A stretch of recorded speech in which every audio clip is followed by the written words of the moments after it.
Brace yourself, guys, as the most intense Andrew Tate interview is finally dropped, which I'm about to play for you guys. This is everything about the case and what he's faced over the last year or so now, and I'm going to get into it right now. All I ask is you guys subscribe and leave a like.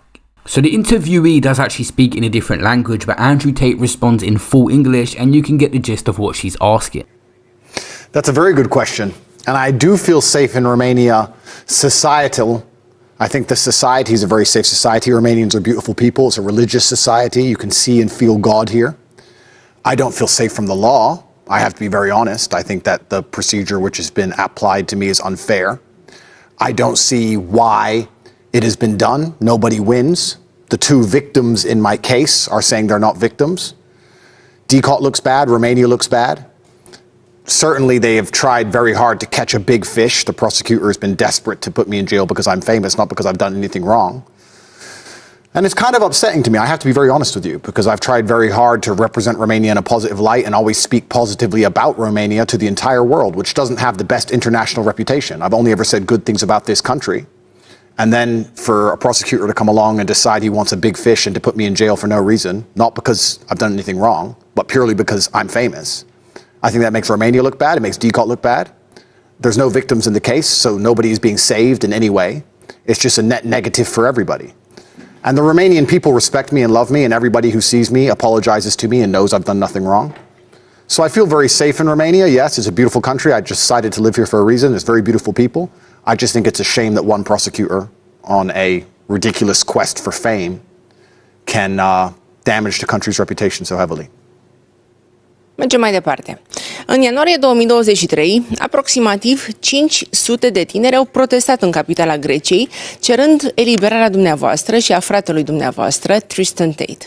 În mediul online, printre cei care s-au arătat contrariați de arestarea dumneavoastră, s-a numărat și impresara de fotbal Ana Maria Prodan, care a scris pe o rețea de socializare așa: imaginea și munca lor de o viață sunt distruse pentru ce? De ce să arestăm înainte să avem toate probele incriminatorii? Dacă nu se dovedesc acuzațiile, cine mai șterge demența creată de media din viața acelor oameni?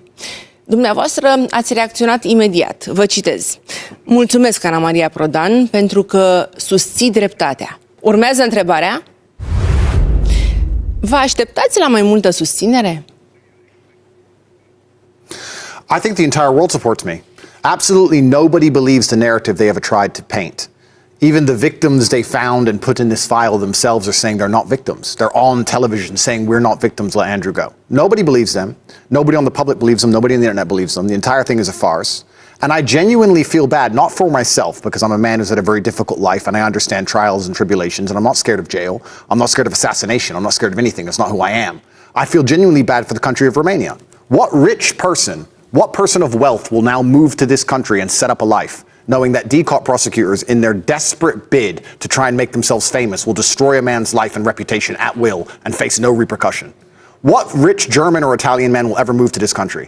We talk about Romania being a beautiful country full of beautiful people, beautiful natural resources, amazing nature, a gorgeous place where anybody should come and feel free and safe inside of a democratic society. Who is going to come and set up a life here after what they've done to me? Romania has lost years worth of positive reputational building. For what? To save who? There's not even a single victim in the file. The two girls they highlighted are on my side. The entire thing is asinine, it's crazy. And it's ridiculous to me that one person, in their quest for a career, in their quest to try and forward their job, can do this much damage to an entire nation. I'm mind blown. Mulțumesc. Mergem mai departe. În 2021 ați înființat o platformă online prin care împărtășiți tinerilor, contra unei taxe de înscriere de $49,99, noțiuni de copywriting, freelancing, e-commerce sau criptoinvestiții. Tot în mediul online ați creat și o comunitate privată unde, după ce achită o taxă de $7.900, membrii pot interacționa cu dumneavoastră și pot afla prin intermediul chatului tehnici care să le asigure ascensiunea pe piața de afaceri, performanțe în zona de fitness sau cum să atingă succesul în plan personal, inclusiv cum să cucerească femeile. Presa a notat că prin intermediul celor două platforme v-ați sporit considerabil numărul adepților care par să acționeze ca o adevărată armată, propagându-vă mesajele pe rețelele de socializare. Urmează întrebarea: Cât de mare este armata lui Andrew Tate în online? That's a very good question. At one point, I was the most Googled man in the world, which was an interesting experience. I teach positive things. I am not interested in drama. I'm not interested in just getting clicks. I genuinely try and teach good things to the world, and anybody who is a fan of mine, their life improves. In fact, the majority of fan mail I get is from females, usually mothers, encouraging me to continue along my mission because of how positive I've been an influence for their sons. I don't drink alcohol. I'm strictly religious. I've never taken a drug in my life. I'm a kickboxing world champion, a dedicated athlete. I have a lot of money, not because I'm from a rich family. I come from the absolute lowest echelon of socioeconomic housing, and I've done it all absolutely myself. And I teach these things, and I try and teach young men to be disciplined and stoic and work hard and explain to them that nothing good is going to come from life unless they dedicate themselves. And I teach this inside of my online school, and we have hundreds of thousands of students, and we teach them how to make money but also improve their mental health. And anybody who is a fan of mine, any young man who watches my content will feel better and act better. And I think that is a very visceral and a very real interaction with me as a brand. They don't watch me for entertainment purposes. They watch me because their life improves outside of the internet in the real world, and that's why they're so dedicated to me and my message. Mulțumesc. Continuăm. V-ați născut pe 1 decembrie 1986 într-un spital din Washington, la un an de la căsătoria părinților. Tatăl dumneavoastră, afroamerican, a fost sergent în forțele aeriene ale SUA și a devenit jucător profesionist de șah, iar mama, englezoaică, a lucrat în domeniul serviciilor de catering. Despre primii ani din viața dumneavoastră ați povestit așa: nu am învățat să plâng pentru atenție. Foloseam doar mărâituri pentru a indica foamea sau disconfortul, dar în cea mai mare parte a timpului eram tăcut. În prezent, toată lumea vă remarcă debitul verbal, calitățile de orator și acest ton vehement pe care îl folosiți. Urmează întrebarea: când ați devenit atât de vocal? It's another very good question. I think young men shouldn't talk so much. When I was young, I was focused on hard work. I was very focused on my kickboxing career and training very hard and listening to people. I think that one of the problems with the world today now, especially is with the internet, we have a bunch of young men speaking too much. So for a long time, especially in my 20s, I used my superhuman healing powers, which is what you have during that decade, to dedicate myself to nearly endless work and study. I was a very good student before I began to speak. And it was when my kickboxing career ended and also my father died. For some reason, I kind of felt like my time as the student was over and I could start to speak more about the things I'd learned. And also, I truly believe, not so much in Romania, because Romania's still got sanctity in regards to religious beliefs, but in the West especially, I don't think many Romanians truly understand how fallen the Western countries is, how satanic America and England are. And I truly believe that someone had to stand up and speak, and God gave me a platform, and I have the ability to affect young men with my voice. And I truly believe there's evil in the world, and good men don't stand by when evil is taking place, and someone needs to stand up and say the pertinently obvious things which can save the world. And I have this platform, and I'm going to speak them. So it just kind of evolved along with my influence. Întrebarea a fost simplă. Când ați devenit atât de vocal? 5 years ago. Mulțumesc. Mergem mai departe. Numele dumneavoastră complet este Emory Andrew Tate al treilea. Sunteți primul născut și duceți mai departe cu mândrie numele tatălui dumneavoastră, care era Emory Andrew Tate al doilea. Tatăl dumneavoastră a fost maestru internațional al șahului și se află în top 7 cei mai mari jucători afroamericani din istorie. Îi se spunea extraterestrul pentru că modul său de a juca era considerat ca fiind de pe altă planetă. Ați spus despre el că a fost lingvist la CIA, vorbea 5 limbi străine și avea un IQ de invidiat. Vă citez: a deținut recordul CIA pentru cel mai scurt timp în care a învățat o limbă străină. A învățat rusă în 2 săptămâni și jumătate, de la zero. Doar a citit dicționarul. Dumneavoastră nu vorbiți alte limbi în afară de engleză, iar în ceea ce privește șahul, deși tata v-a învățat să îl jucați de la o vârstă fragedă și ați fost campionul statului Indiana la vârstă de 5 ani, la categoria sub 16 ani, nu ați urmat o carieră în domeniu. Vreau să știu dacă sunteți de părere că genialitatea se moștenește. Urmează întrebarea: v-ați dezamăgit vreodată tatăl? That's a very good question.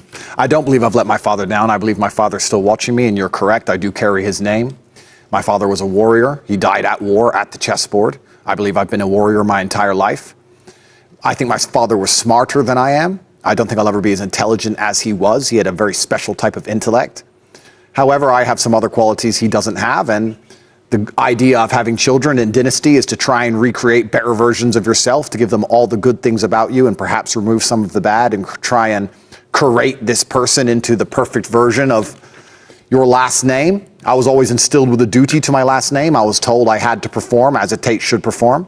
And that's why I cannot act with cowardice. This is why I must stand up and tell the truth of what I believe is happening in the world, and tell the truth about the satanic agendas which I believe are happening in the West, and tell the truth about the fact that Tate have ruined Romania's reputation in a selfish bid to try and get promotions inside of their organization, and to sit and sell the truth. And I think that's my job, and I think that's what Tates have always done. And I don't think he's ever been disappointed in me, because I've never been a coward, and I never will be a coward. And if they walk in this room now to assassinate me, I'm going to go with a smile on my face. That's just how I am, that's how I was raised, and that's how Tates have always performed. Mulțumesc. Mergem mai departe. Cariera tatălui dumneavoastră în armata americană a luat sfârșit brusc. Vă citez. Tatăl meu a primit un diagnostic de tulburare de personalitate narcisistă și cred că el chiar avea această tulburare. Oamenii spun că am și eu această tulburare, dar eu nu o am. Atunci când suferi de așa ceva, crezi cu adevărat că ești aproape invincibil. Tata și-a dorit ca dumneavoastră să fiți de neînvins, așa că v-a dat o educație severă. V-a învățat încă de mic să vă bateți și v-a ajutat în stilul său să scăpați de toate fobiile. V-a lăsat să stați singur pe întuneric, deși erați doar un băiețel înfricoșat. V-a ras în cap pentru a vă demonstra că nu e important cum arăți și nu voia să vă vadă plângând în public. În ciuda durității cu care v-a tratat, nu cred că exagerez dacă spun că îl divinizați pe tatăl dumneavoastră. Urmează întrebarea. Cât de mult ați râvnit la iubirea tatălui? I had unlimited love for my father. My father adored me, and I think a father, and men in general, we love from an authoritarian position. When a man loves a woman, he is going to make sure she's protected and safe. He's going to say, don't walk home at night, I will come and get you. He will be, to a degree, protective. And I think that, especially if you're older and you're wiser, I know that me, as a man now, I am trying to pass my knowledge on and trying to be strict on the people I love, because I want the best for them. The same as you will tell your child they cannot eat candy all day long because you know better than they do. And my father was extremely strict on me because he loved me. He had unlimited love for me, and that's why he was so disciplinarian with me. And life as a man is very hard. He prepared me for a very difficult life. I'm not some rich kid. I was thrown in Romanian jail. It was not a problem for me. I've been through much worse than that. And I've been created to be prepared for all eventualities of life. And I think that when you are a man, life is extremely difficult, harder than being a woman, exceptionally difficult. And if you're not prepared for that, you're always going to suffer. You're either going to suffer the pain that it takes to be important, or you're going to suffer being a nobody and being insignificant. And that's the unfortunate realities of life as a man. And my father did a fantastic job of preparing me for that. Continuăm. Presa internațională a scris că tatăl dumneavoastră a avut probleme cu alcoolul și că de multe ori a riscat să piardă la cazinou toate câștigurile obținute la masa de șah. Dumneavoastră ați spus că din cauza problemelor financiare cu care se confrunta familia, în 1997, pe când aveați 11 ani, v-ați mutat cu mama și cu frații dumneavoastră în Luton, Anglia. Vă citez. Situația noastră devenise atât de grea încât am decis să plecăm în Anglia fără tata. Eu nu am avut niciodată o viață ușoară. Nu provin dintr-o familie bogată. Mi-ați spus deja. Sunt de pe străzi efectiv și am crescut foarte greu. Au trecut de atunci 26 de ani, timp în care situația dumneavoastră financiară s-a schimbat. Astăzi, la cei 37 de ani ai dumneavoastră, aveți conturi bancare consistente, dar înghețate și mașini de lux încă puse sub sechestru. Vreau să știu dacă ați mai putea să o luați încă o dată de la zero. Urmează întrebarea. Ați mai putea trăi în sărăcie? Absolutely. I have no problem living in poverty. I am who I am. I'm Andrew Tate, and I'm happy with who I am because of my last name. And I'm happy that I live true under God and I do the right thing. I'm happy that I live with honor and I'm not a snake and I'm not a rat and I don't tell on my friends and I don't betray anybody. I've made a whole bunch of money because I believe in the world today, if you're a competent male who can get up on time, a firm handshake, does what he's supposed to do, stick to his promise, that it's very easy to become a millionaire. I teach that inside of my school. I teach people how to become exceptionally rich. I don't think it's difficult if you're actually a hardworking person. I've made money by result of just being competent, but money is not who I am. I was who I was before I had money, which is why I have money. I have no problem going back to poverty. I lived in poverty most of my life. If I end up 72 years old on a beach in the Philippines, as long as I have my brother, I'll be smiling. I mean, money is beneficial and beautiful, but truthfully, I spend most of my money helping other people. They don't talk about this on international media, but you can go to tatepledge.com. I donate $25 million a year feeding children. Tatepledge.com. They don't talk about that. I spend my money on the mothers of my children. My mother, the women I care about, my sister. As a man, when you have a lot of money, you use it to provide and to help others. I find my happiness through the happiness of others. If I buy myself a new I feel less happiness than if I buy my girlfriend a new. My money's for everybody else. So I'm the workhorse. All I do is work and give it away. That's what is the masculine imperative. Think of Christmas morning. Nobody buys dad anything. It's about the children and the women. This is how it is as life as a man. So I could go back to poverty, but if I went back to poverty, I would feel bad for the people around me who I love to give to, who I love to take care of. I love that all of my family fly on private jets, and we grew up in a council estate where we had less than €200 a month to live. I wouldn't worry about myself. I always worry about everybody else, and it was exactly the same in jail. I used all of my phone calls to check on everybody else. I never was concerned for me. I was concerned for everybody I provide for. So, yeah, I can live in poverty, but I'd worry about my empire. Mulțumesc. Mergem cu prima întrebare roșie. Vă citez. La 11 ani eram capul familiei. Aveam grijă de fratele meu mai mic, de sora și de mama care ne-a crescut singură. Pentru a vă asigura traiul zilnic, după mutarea în Newton, mama dumneavoastră s-a angajat ca ajutor de bucătar la cantina unei școli. Ați continuat să păstrați legătura cu tata, însă el v-a spus întotdeauna că trebuie să meritați timpul petrecut în compania sa, astfel că întâlnirile cu el aveau loc doar de 2 ori pe an. Viața dumneavoastră nu era dificilă doar acasă, ci și la școală, unde dumneavoastră și Tristan erați tachinați și ironizați, nu doar pentru că locuiați într-una dintre cele mai sărace zone din oraș, ci și din cauza accentului american pe care îl aveați. Unul dintre colegii dumneavoastră din liceu a declarat așa: Andrew a fost șicanat și s-a râs mult pe seama lui. Urmează întrebarea roșie. Când nu a mai îndrăznit nimeni să râdă de Andrew Tate? Very good question. And I don't know if I was laughed at. I mean, I certainly stuck out. I was different in school. It was always my brother and I as a team. We didn't fit in. We couldn't play soccer like the English kids could, and we had a different accent, and we were exceptionally poor.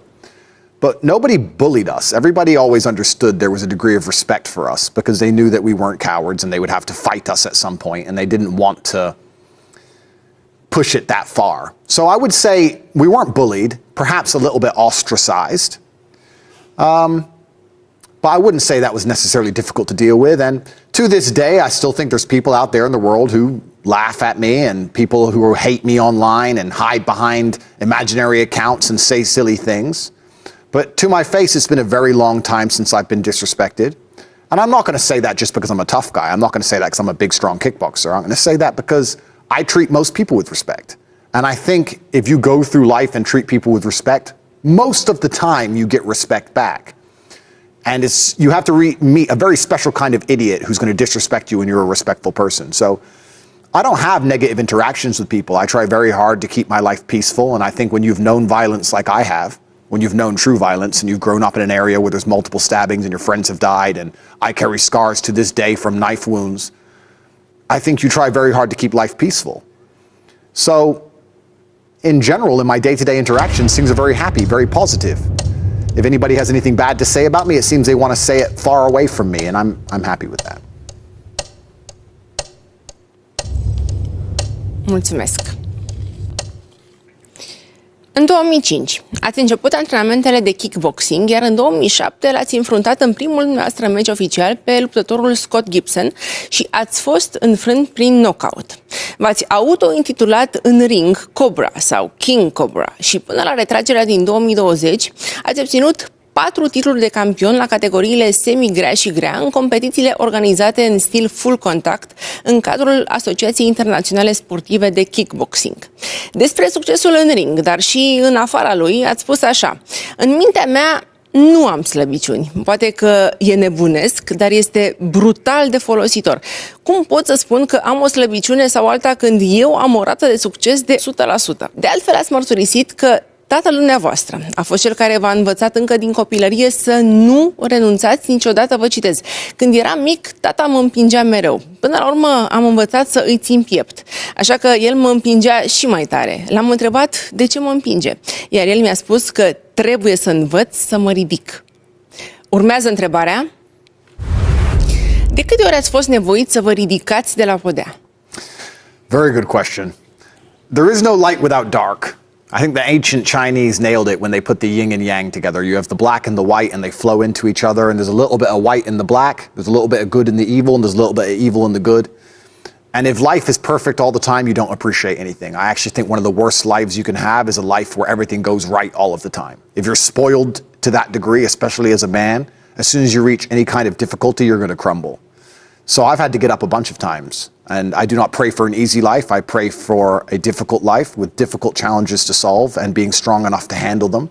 I've never tried to make my life easier. In fact, quite the opposite.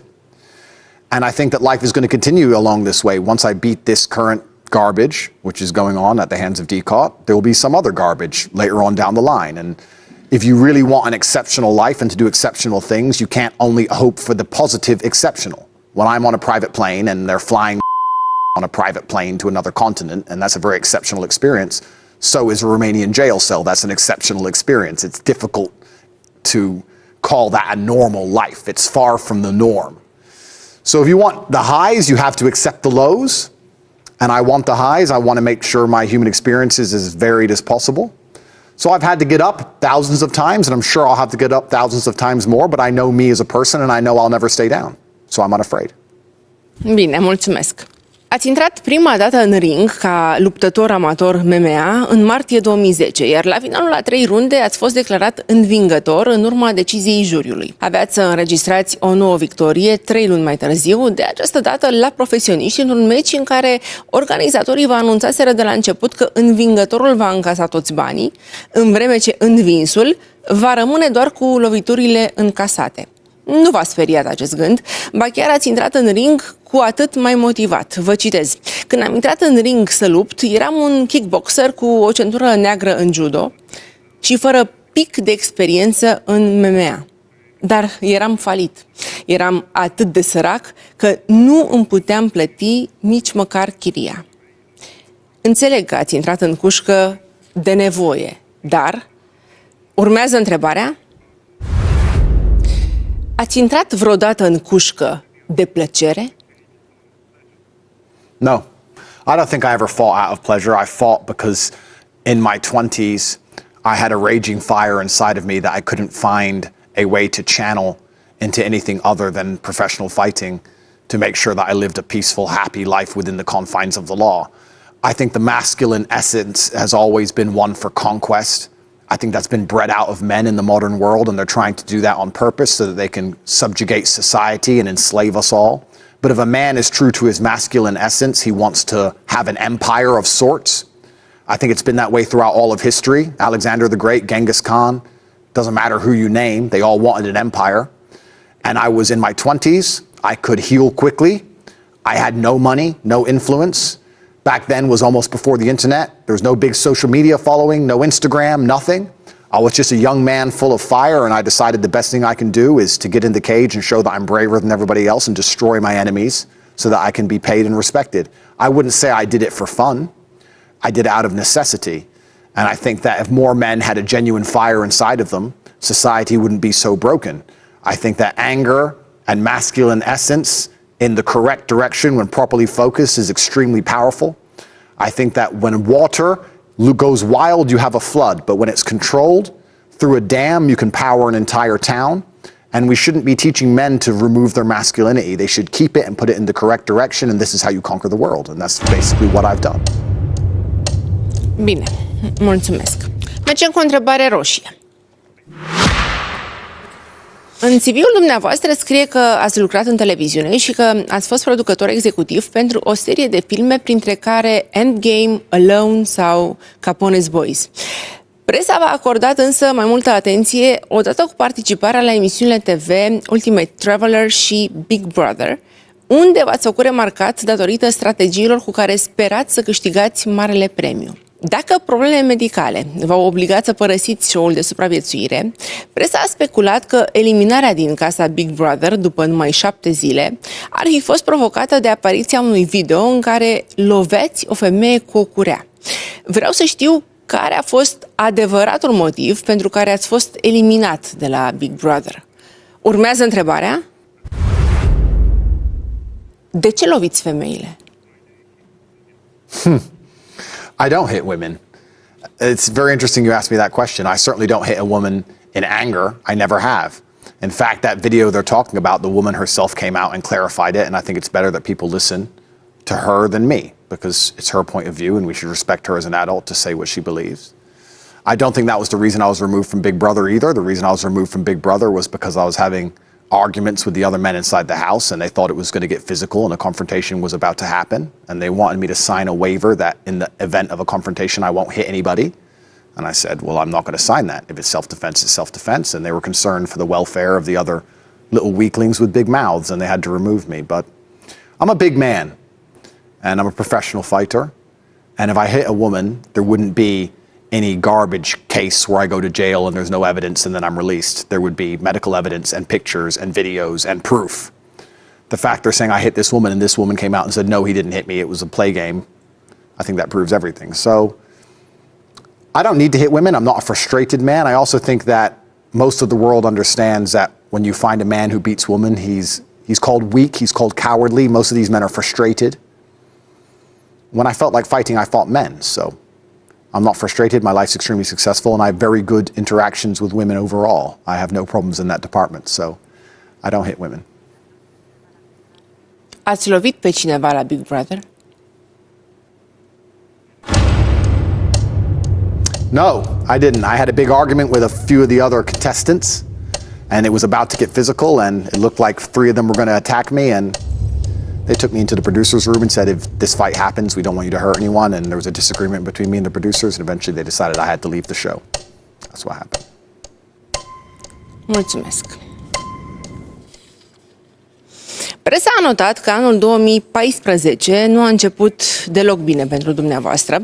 Chiar din prima zi a anului, pe 1 ianuarie, poliția britanică v-a percheziționat locuința din Luton și a decis arestarea dumneavoastră pentru 2 zile, în urma unei acuzații de agresiune domestică. Jurnaliștii au scris că în timp ce oamenii legii investigau acuzațiile, dumneavoastră părăseați Marea Britanie pentru România. Urmează întrebarea: e prea restrictivă Anglia pentru Andrew Tate? No, I have absolutely zero problems in England. In 2014, I was accused by a girl of hitting her. The police came to question me. The police then looked through her phone and saw conversations of her planning to get me in trouble with her friend, discussing with her friend what lies she would tell, and they instantly dropped the case. I then moved to Romania. I found Romania to be a beautiful country, and for a long time I laughed with my brother how crazy it is that a girl planned to lie to the police and wrote about it to her friend, and the police discovered the text messages, so the entire case was thrown away. Then it was very funny. A very corrupt DCOT prosecutor who was desperate to put me in jail for no reason besides his own career has come along, locked my brother and I up, saying that we've done bad things we haven't done. And that girl has also written to her friend and admitted how she will lie to the police and talked about how she will get an Oscar in text messages to her friend. Those text messages are also in the file, proving that her and her friend are lying from the absolute beginning. But for some reason, unlike the British state, which instantly released me because they understood it was falsified, the Romanian state decided to put me in jail for 3 months and keep me on house arrest for 5 months. I can't answer why that is. But I am completely free to move inside of the UK. I don't have a criminal record. I've never been convicted of anything. I've never been found guilty of any crime. I'm 37 years old and I have a clean conscience and a clear record. And in 2014, it was a very short-lived incident because the British authorities threw it away instantly. And now I'm waiting for the Romanian authorities to do the correct thing. It's funny how history repeats. Very interesting how history repeats. And I'm sure in the end the judges will do the right thing. It's just a matter of waiting for that to happen. Bine, o să vă întreb altfel. În opinia dumneavoastră, ați ridicat vreodată mâna la o femeie? Tried. That's a good question. I don't often miss. I'm a professional fighter. I'm pretty good. If I tried, I would have succeeded. And I don't need to hit women. There's no reason why. Mulțumesc. Mergem mai departe. Vă citez. Națiunile mele gazdă, națiunile mele de origine, America și Anglia, m-au abandonat. Cred că din cauza opiniilor mele politice și pentru că sunt anti-LGBT, împotriva războiului din Ucraina, împotriva vaccinului COVID. Chiar dacă ați fost foarte vocal împotriva multor lucruri, în 2022 v-ați arătat susținerea pentru Donald Trump, chiar dacă asta a însemnat să adânciți ruptura cu sora dumneavoastră, despre care ați spus că ia parte la mitinguri feministe și îl consideră rasist pe fostul președinte american. Nu numai că v-ați simțit abandonat, însă ați adus deseori în discuție teorii ale conspirației și ați susținut că Matrix și-a trimis agenții. Pentru că tot vă place Matrix, o să îl citesc pe Neo, personajul principal din film. Nu-mi place gândul că nu dețin controlul asupra propriei mele vieți. Urmează întrebarea. Ați pierdut vreodată controlul? That's a good question. I don't think we have complete control over our lives. Obviously, there's outside influences that affect it. I think one of the only things in life you truly have control over is your state of mind. You can't even control if your heart keeps beating. It can stop anytime it wants. You can't control the weather. You can't control if the police bust your door down. You can't control if the Matrix decides to coordinate all of the media in the world to say you're something you're not. You don't have control over much, but you do have control over your state of mind and how you react to things. And I see God in all things. I see God in all outcomes and all situations, and I believe that He is the best of planners, and He is giving us tests for us to learn and grow. And I never allow my state of mind to betray me. I've never lost control of my head. I've never felt depressed. I've never felt sad. I've never felt sorry for myself. I've never been able to get rid of a thought I didn't want to get rid of. And I think that we live inside of our own minds, and as long as you control your mind, you get to control your reality. So I don't think I've ever lost control.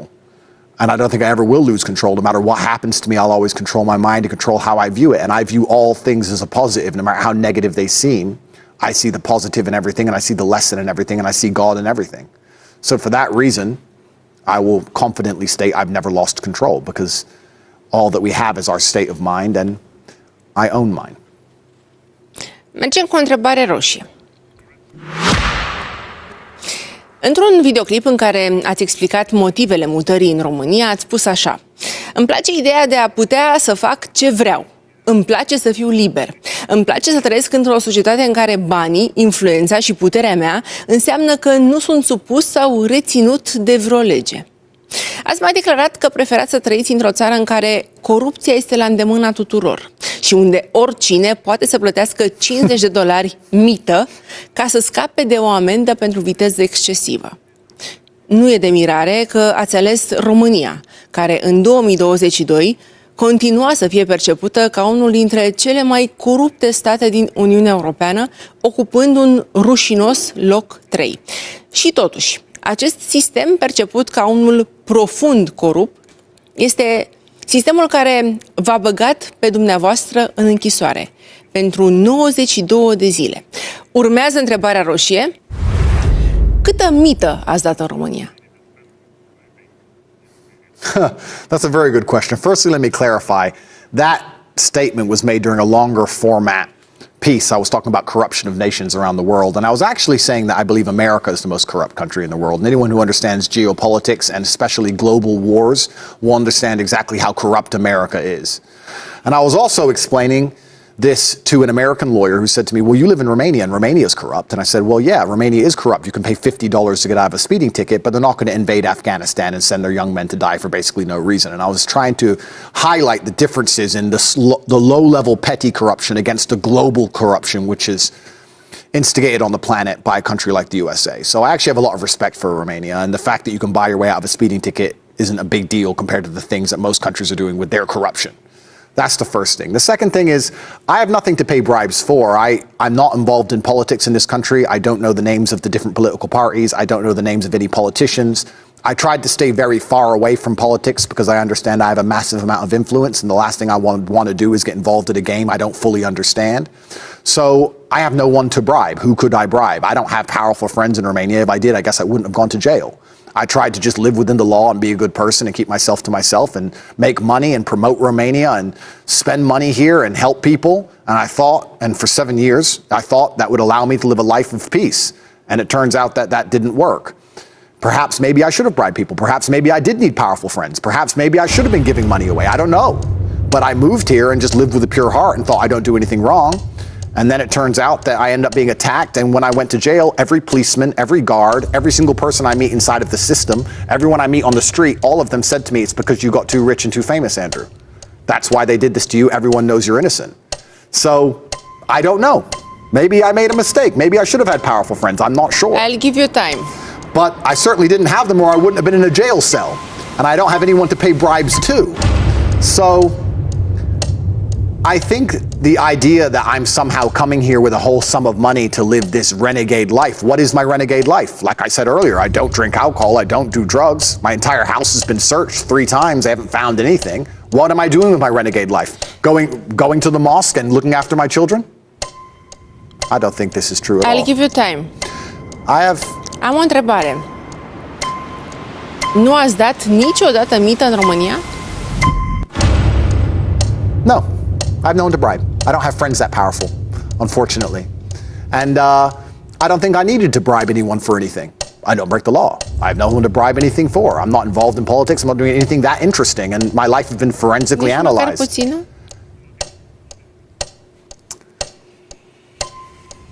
I won't answer that question because the answer, I mean, there was a parking attendant once and I wanted a parking space, but I don't want to get in trouble. Ok. Am notat, mulțumesc. Continuăm. Presa internațională notează că în anul 2011 ați lansat împreună cu fratele dumneavoastră, Tristan Tate, o companie de videochat în Anglia și ați angajat 75 de femei în 4 locații diferite. Jurnaliștii au speculat că ați fi avut un studio de webcam și în Los Angeles. Întrebat recent despre activitatea dumneavoastră în domeniul videochatului, ați afirmat că ați renunțat la această afacere în urmă cu 6-7 ani, chiar dacă la momentul respectiv era foarte profitabilă nu doar pentru dumneavoastră, ci și pentru femeile care lucrau pentru dumneavoastră. Vă citez: nu cred că dacă eu nu exploatam, oamenii aceia nu ar fi fost oricum exploatați. Am transformat mai multe femei în milionare decât bărbați. Urmează întrebarea: câți bani ați câștigat din videochat? Good question. Like you correctly stated, I haven't touched anything to do with this for 6 or 7 years. I can't remember exactly how much I made, but it was a profitable enterprise, which I decided to give up for personal reasons, and I've moved on to other things. I find it interesting that, especially Romanian media, try and use this to demonize me as if it's somehow a big revelation. I mean, you can drive down Unirii now and see signs for there's cars wrapped, parked all over the city. I think video chat is a very big and profitable business inside of Romania, and I don't hold anything against any woman who decides she wants to work within the industry. It's up to her. It's certainly not human trafficking. It's certainly not illegal. It's massive as an industry. Me and my brother were fairly successful. We were much more successful with other things. But if you ask any businessman how he became rich, he often had many tried and failed businesses, or many businesses he did for short periods of time. I've run over 20 companies in my life. It was something we tried and made a little bit of money with, and nobody would even talk about or care about if it wasn't for this clown show investigation by DCOT trying to pretend that we're human traffickers when we clearly aren't. So we made some money. But what does it mean, some money? It'd be hard for me to estimate. A couple $100,000. We certainly weren't that large with inside of it. The women made more money than us, and we had to pay for the accommodation and those kind of things. And back then, 7-8 years ago, video chat wasn't nearly as big as it is today. It was a very small enterprise overall, and the reason it's still mentioned is because of this falsified case against me. Bine, am notat, mulțumesc, continuăm. Tristan Tate, fratele dumneavoastră, a recunoscut în fața jurnaliștilor britanici în 2022 că afacerea din domeniul videochatului s-a bazat și pe manipularea și păcălirea bărbaților. Astfel, după ce își arătau formele senzuale în fața camerelor, modelele dumneavoastră erau învățate să stoarcă și mai mulți bani de la clienții lor, pe care îi impresionau cu povești inventate despre urgențe medicale sau diverse probleme de familie. Domnule Tate, remarc că dumneavoastră ați câștigat bani păcălind bărbați, iar acum educați bărbații contra unor sume cuprinse între 49,99 și $7.900. Urmează întrebarea: sunt mai ușor de păcălit bărbații sau femeile? That's a very good question. I think that women fall for what they hear and men fall for what they see. And that's why women wear makeup and men tell lies. So it depends who you're trying to fool and why. But certainly women are easier to fool in some regards, depending on the tools at your disposal, and I can say the same for men. I wouldn't say one is easier than the other. I think that men and women are quite different. We have a different type of intelligence. But women certainly have an intellect. Women can be psychic sometimes. Women can just say, I know you were cheating, and she can have no proof at all, and she just knows. Women can have a certain type of intellect that I don't think men have. So overall, I'd say men are easier to fool. In regards to the original statement before the question, you were talking about the fact that the video chat models lie and sell a fantasy to men. That's true. That's not true for my models. That's true for the entire industry. And the man knows she's lying, and that's part of the fun. It's part of the game that people play. So I think the man wants to be fooled, because if she doesn't fool him or pretend to fool him, he's not interested. So it's part of the play. But overall, because I want to be a professional and give a compendious, concise answer, who's easier to fool, men or women? It's very difficult. It's hard to Și say. instrumentele de lucru pentru bărbați și pentru femei. Well, when you want to fool a man, I think you would have to appeal to his ego. I think if you appeal to a man's ego or his sense of duty, it's easier to fool him. And for a woman, if you want to fool her, I guess you would try and appeal to her sense of self and make her feel special and unique amongst many, which I guess is kind of the same thing. But overall, I think throughout society, I think men are more fooled than women. I think men fall for traps and tricks more often than women do. I think that there are far more men who have been destroyed by a woman than a woman who's been destroyed by a man. So I think men are the most fooled, so perhaps they're the easiest to fool. Ok, mulțumesc. Mergem cu o întrebare roșie. Dacă aleg o femeie să fie soția mea, mă va iubi suficient să mă lase să-i spun cum am eu chef. Eu voi decide dacă este sclavă. Trebuie să accepte că este a mea pentru totdeauna, indiferent ce fac. Această declarație va aparține și, oricât ar fi de șocantă pentru unii, nu este deloc surprinzătoare, ținând cont că vine din partea dumneavoastră, un influencer care în repetate rânduri a afirmat în mediul online că femeile sunt proprietatea bărbatului. Presa scrie că ați mers chiar mai departe. Femeile din studiourile noastre de videochat erau tatuate pe braț cu mesajul Owned by Tate, care în traducere înseamnă aparțin lui Tate. Urmează întrebarea roșie. Câte femei aveți în proprietate? Well, there's a lot of things I want to clarify in that statement. The first thing is that I was explaining a lot of women today want to get married because they want to have a wedding and they want to show off on Instagram and they want to wear a dress and they want to spend money. They don't want to be a wife. And to be a wife is something else. You have to dedicate yourself to your man and give yourself to the man. Hence why the father walks you down the aisle and gives you away and you take his last name. So to clarify the initial statement, I was saying the woman does belong to a man. If she becomes a wife, she should be looking to belong to him. That's the first thing. The second thing, there is a girl who has 50 tattoos who also got a tattoo with my name. That's true, but she has a bunch of tattoos. I don't think it's that significant. And there's a whole bunch of women I know, thousands of them, who don't have a Tate tattoo. So I don't own anyone.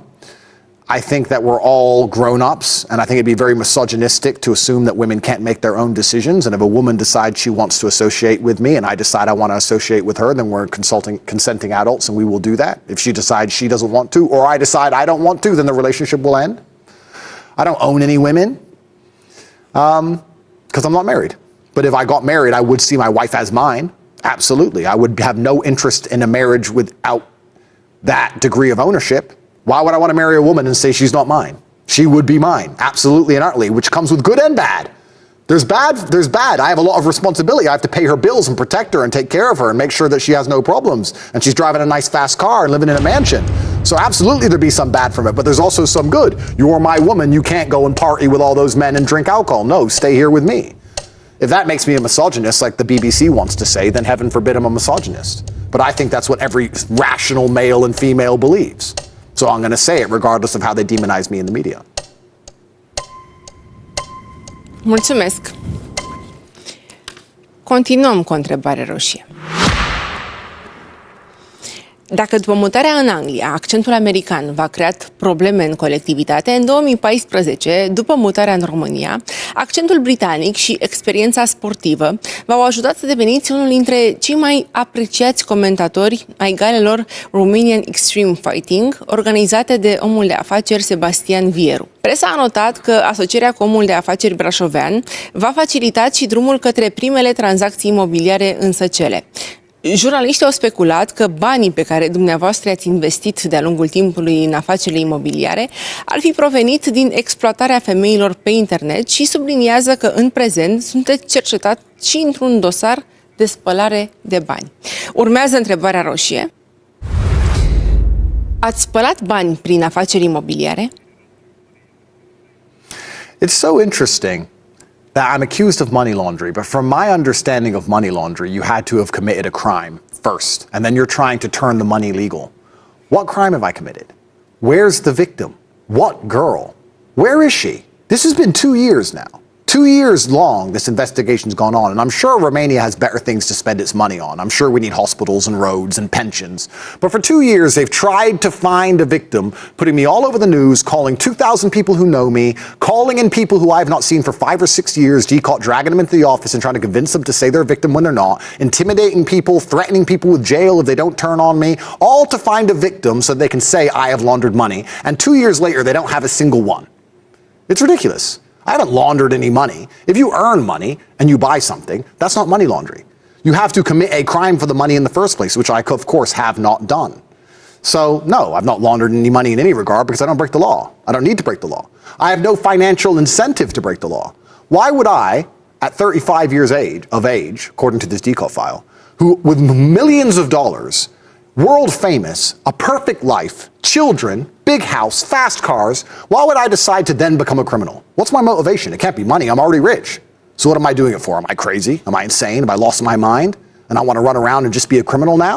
And then I'm going to find invisible victims, ghosts, and I'm going to take these ghosts and launder money through the ghosts? This is the fantasy of a prosecutor trying to catch a big fish. It's all garbage. And if the media is saying that I've done these things, well, with all due respect, since COVID, I don't have that much respect for the media anyway.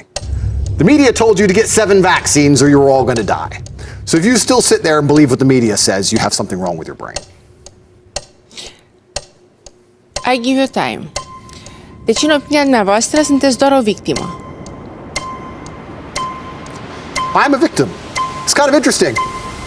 Human trafficking is when you take somebody and you put them in a place and you isolate them and you don't let them leave for your own financial gain. And if a prosecutor is trying to get a promotion off the back of putting me in jail because I'm famous, it seems like I've been human trafficked. They've taken me and they've locked me in a room so they can make money. I feel like I'm a victim of human trafficking. Yes, I am a victim. I've been human trafficked. The only human trafficking in my entire case was me spending 92 days in jail for no reason.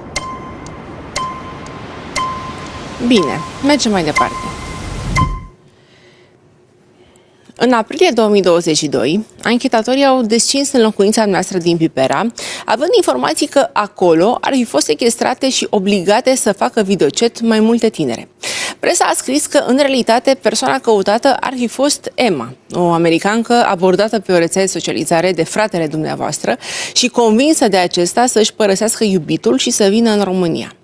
Odată ajuns aici, fata și-a anunțat fostul partener că este victima unei înșelătorii și a cerut ajutor. Jurnaliștii au subliniat că, deși în locuința dumneavoastră au fost găsite mai multe tinere, dacă nu ar fi fost implicat un cetățean american, nu ați fi ajuns în vizorul autorităților. Așadar, Dacă informațiile apărute în presă sunt adevărate, această situație a fost declanșată de fratele dumneavoastră.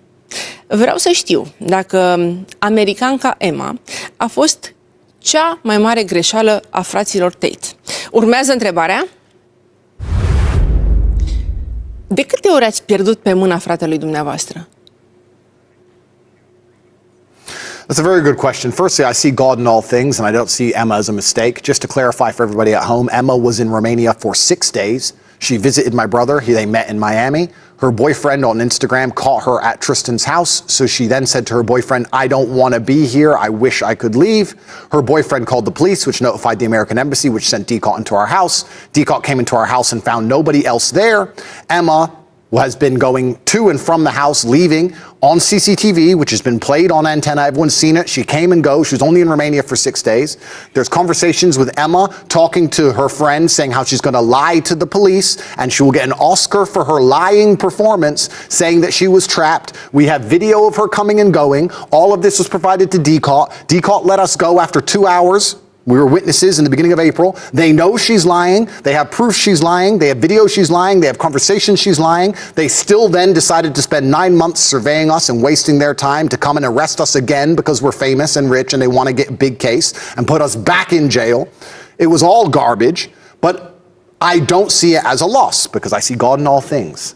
And it doesn't matter if I had to suffer a little bit to expose the ridiculousness of certain judicial bodies and certain prosecutors. It doesn't matter if I had to go through these things because all in all, I think that God gives tests and trials for us to grow. I certainly learned some things about myself.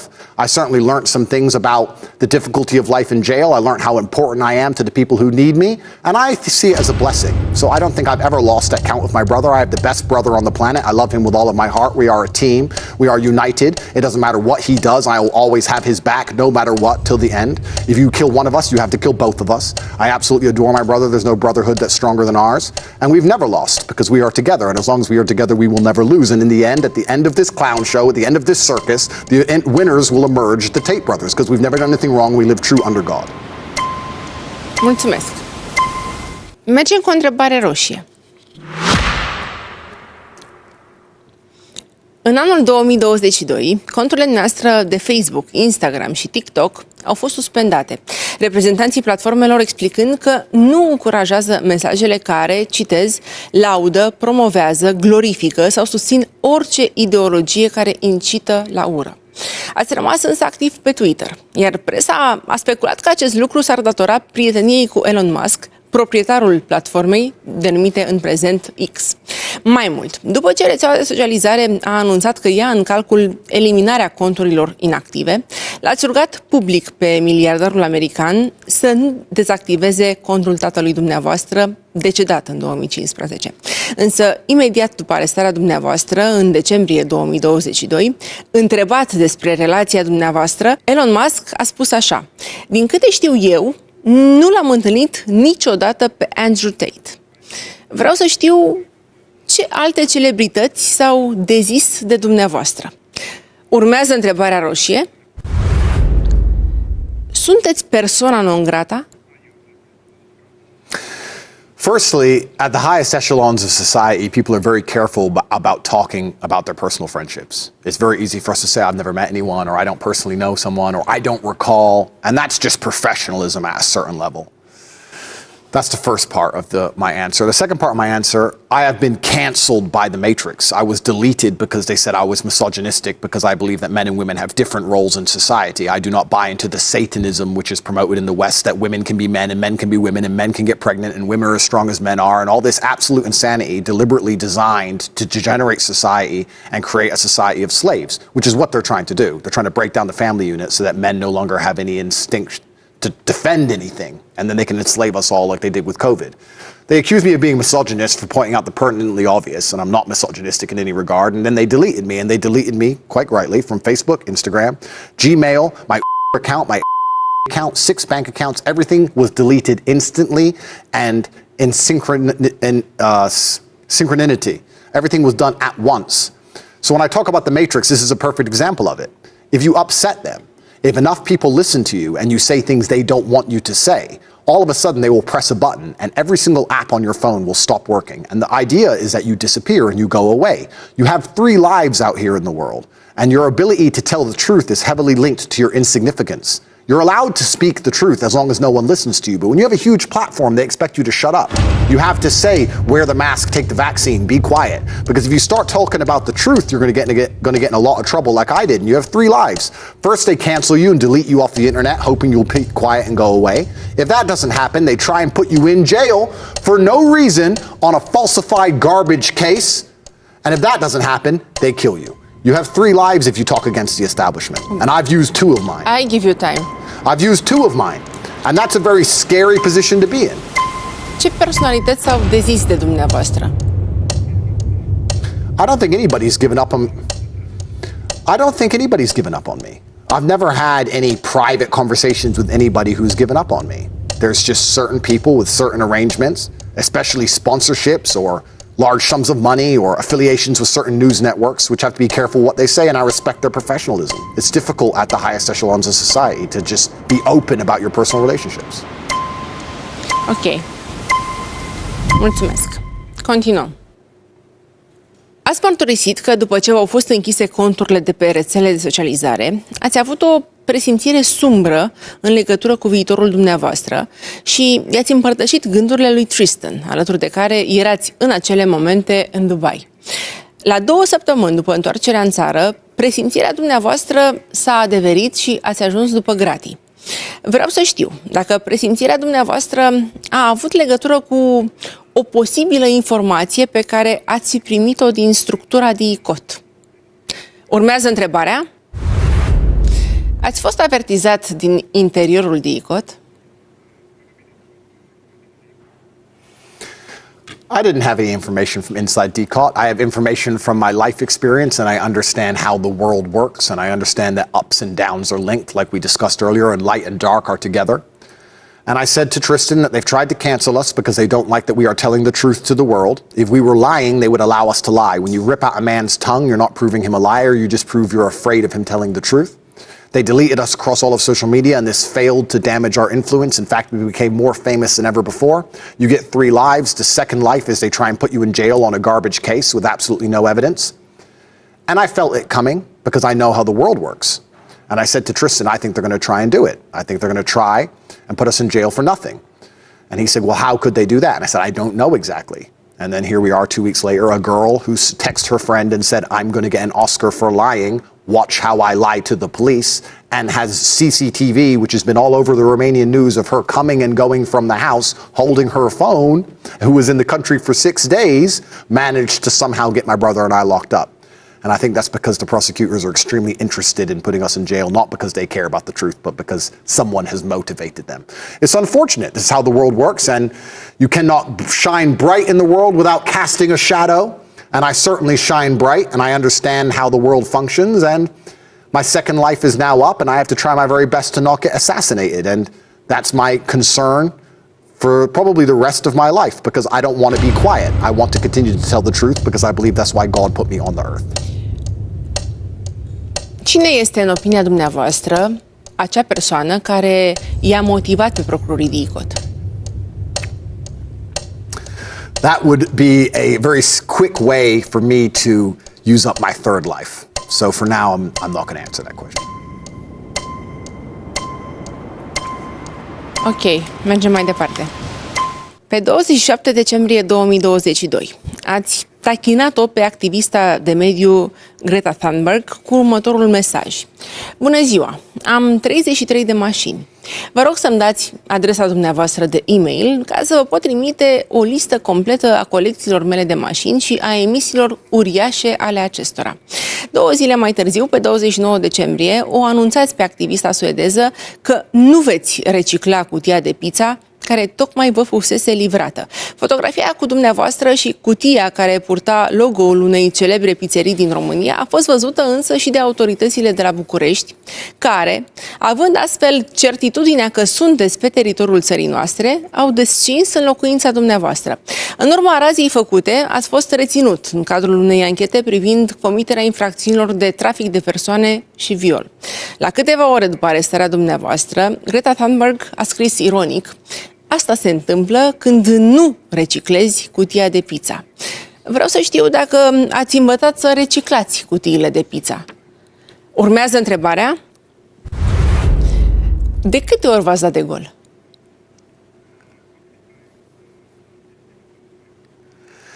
I don't think I gave myself away. I'm sure the Romanian authorities are competent enough to know where I lived. I'm very sure they know where I lived. In fact, because I was under surveillance for months for no reason. So they knew where I lived. So I don't think I gave myself away. My house is not a secret. Greta and I have had our conversations. We've gone back and forth because I believe she is New World Order, WEF. I believe she is part of the global agenda to enslave us all. Call me crazy conspiracy theorist, but that's what I believe. I believe that climate change will be the new excuse to lock us all in our houses and prevent us from going outside to save the earth. And they're just building up to it, and people like Greta are important tools in their arsenal. So her and I have had our conversations, but I don't think she had much to do with my arrest, besides being part of the matrix and the mechanism which is unhappy with my existence. I don't think she directly ordered it. I think she is a pawn in the game. I don't think she is any kind of orchestrator in the game. So I didn't give myself away. The Romanian authorities are competent enough to know where I lived, and they'd been there before, and they turned up again for coffee that morning. So that's what happened. Bine, continuăm. Ați spus despre dumneavoastră că sunteți cel mai puternic om, că sunteți invincibil și că nu aveți nicio slăbiciune.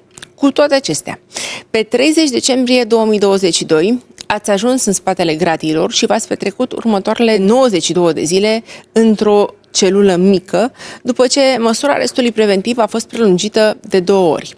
Ați mărturisit că nu ați înțeles capetele de acuzare și ați resimțit situația ca pe o adevărată tortură. Vă citez: mă simt torturat, sunt aruncat într-o celulă fără lumină, gândacii și păduchii îmi sunt singurii prieteni seara. Autoritățile încearcă să-mi distrugă mentalitatea de fier prin nedreptăți. Mai mult, ați afirmat că după ce ați fost eliberat din închisoare, ați început să aveți coșmaruri, lucru pe care nu l-ați experimentat înainte. Aș vrea să-mi spuneți dacă v-ați recăpătat mentalitatea de fier. Urmează întrebarea. Ce ați simțit în închisoare? Furie sau frică?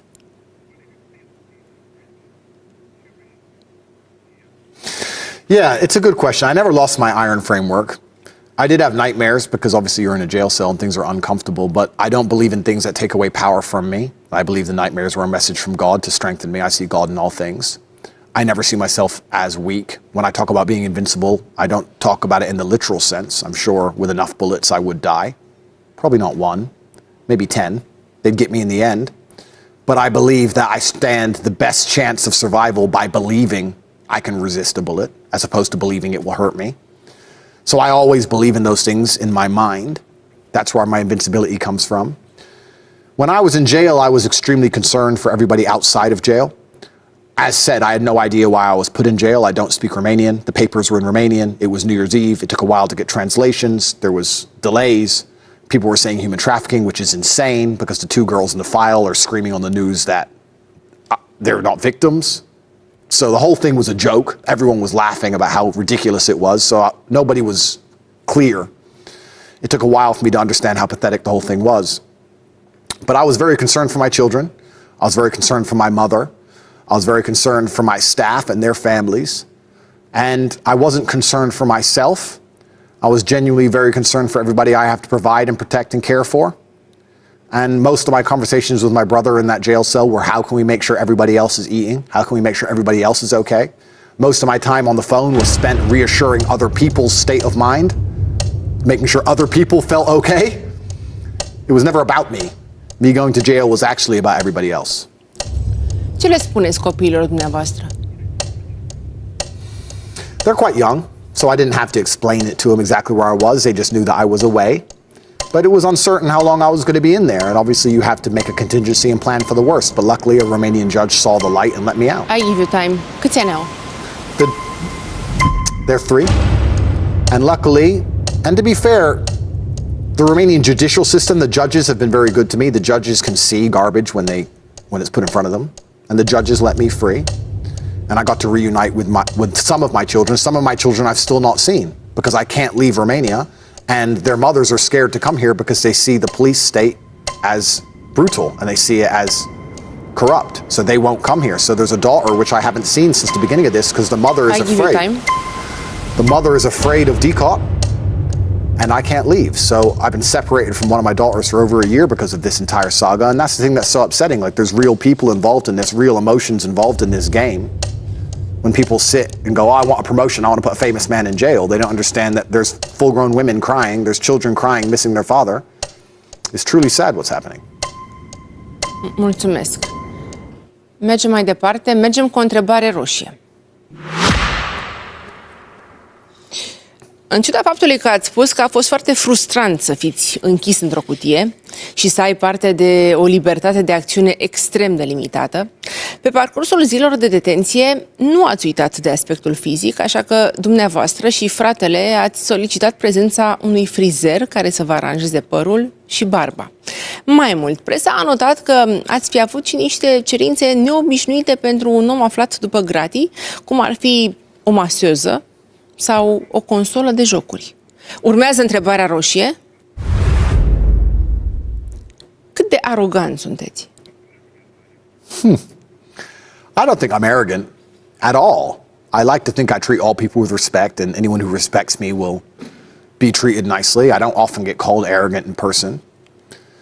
I don't see myself as delusional in any regard. I know what I'm good at, and I'll say what I'm good at. Any delusions I have are deliberately manufactured for my own state of mind, like believing a bullet wouldn't kill me. I think that's the best thought you can have in your head when you're shot. But I understand it's something I've manufactured. I don't think I'm arrogant at all. In fact, I was the nicest person in jail. Please feel free to go do investigative journalism around central arrest. I said please and thank you to every single prison guard who put handcuffs on me and marched me out to court even though I shouldn't have been there.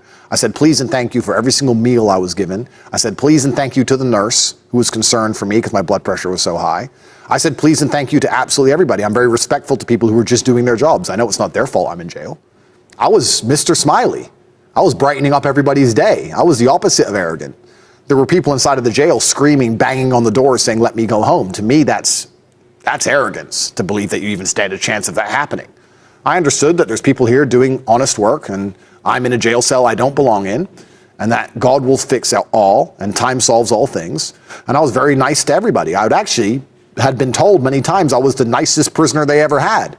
The old ladies who brought the meal around, they got the most compliments they've probably ever had. Everyone else didn't want to eat it. I was telling her how amazing it was. Did you cook this? This is amazing. It's better than my grandma. This is the best. I was very nice to people because I believe if you make people happy, they'll make you happy back. If you want to feel happy inside yourself, the best thing you can do is make others smile. That's how I am as a man. That's how I've always been, like I described earlier about buying somebody else a car. So I spent most of my time in jail making sure everybody around me was smiling so that I could smile. And it was fine. Mulțumesc. Continuăm.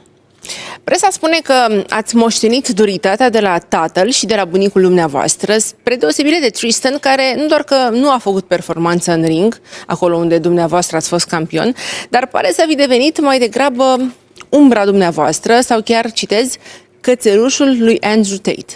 Jurnaliștii au remarcat diferențe majore între frații Tate și în timpul perchezițiilor din 2022. Atunci, despre dumneavoastră s-a spus că ați fi avut un aer arogant, pe când Tristan părea mai degrabă panicat. Și dumneavoastră ați povestit că în timpul detenției ați avut un comportament total diferit. În timp ce dumneavoastră ați preferat să înfruntați realitatea, fratele dumneavoastră s-a închis tot mai mult în el. Vreau să știu care este cea mai mare calitate a fratelui dumneavoastră. Urmează întrebarea.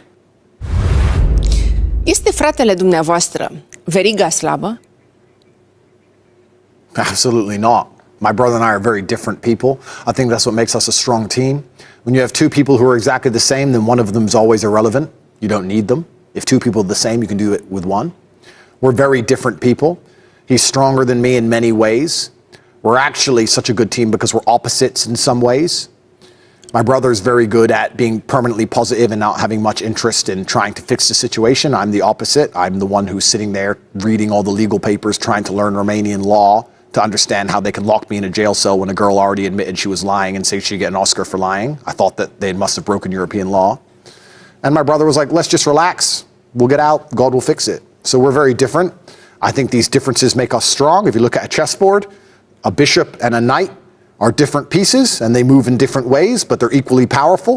And when they unite and do their jobs correctly, that's when you win the game. Same with a king and a queen, same with a man and a woman, same with a husband and wife. I think that's how the world works. And my brother's certainly not the weaker one. He's bigger than me. He's 110 kilo. I'm only 93 kilos, so he's a lot taller and heavier than I am. And we possess unique qualities, and we make sure we work as a team to combine them to always find the favorable state of mind for the situation. And as a team, the Tate brothers have never lost. Never once. As a team, we have never lost any scenario ever. We have unmatched perspicacity, and we are ultimately successful in all realms of human endeavor. And I love my brother very much. Mulțumesc. Mergem cu o întrebare roșie. Pe 20 iunie 2023 ați fost trimis în judecată împreună cu fratele dumneavoastră, Tristan Tate, și cu cele două presupuse complice, Georgiana Nagel și Luana Radu, numite de presă îngerii lui Tate. Acuzațiile care vi se aduc sunt constituirea unui grup infracțional organizat, trafic de persoane în formă continuată, viol în formă continuată, acces ilegal la un sistem informatic și alterarea integrității datelor informatice, instigare și lovire sau alte violențe. Eu nu o să vă întreb dacă sunteți sau nu vinovat.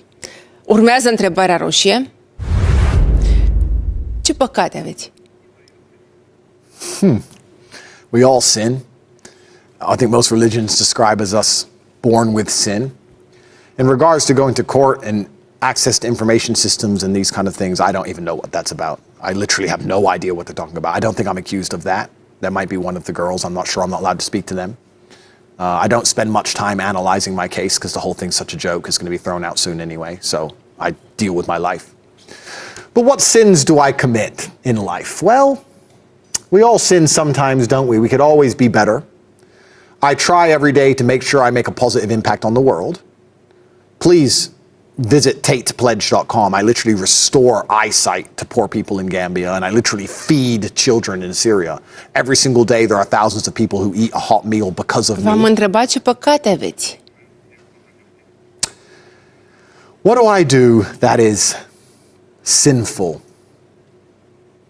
Well, we can all be prideful sometimes. We can all be aggressive sometimes. We can all make mistakes. I'm trying to think of something I do. I don't live a sinful life. I don't drink alcohol. I don't take drugs. I'm more pure and clean than most people on the planet. And I want to make that clear. If most people had been through a 2-year decaut investigation at the level I've been through, all of their dirty laundry would be all over the news. What dirty laundry have they found for me? That I own a nice car? That I'm rich? That's the worst they could find. They couldn't find any drugs, couldn't find any prostitutes, couldn't find any latent homosexuality, couldn't find anything. Eu vorbesc cu dumneavoastră și vreau să înțeleg. Doar atât. Ce păcate aveți? What are my sins? I want to answer the question. Let me think of something wrong I do. I have sex outside of wedlock. That's a sin, isn't it? Should I get married? Maybe. What else? Speeding. I sped once. I did 101 kilometers per hour on 100, and I'm sorry for that. I would like to apologize to the Romanian state and to God. Am notat. Mergem mai departe. Fratele dumneavoastră se consideră o victimă colaterală în războiul în care dumneavoastră sunteți implicat. Îl citez pe Tristan Tate. Sunt vinovat prin asociere. Urăsc să spun asta, dar sunt pe deplin conștient de faptul că nu aș fi fost interzis pe platformele sociale sau probabil nu aș fi ajuns în închisoare dacă nu aș fi fost fratele lui Andrew.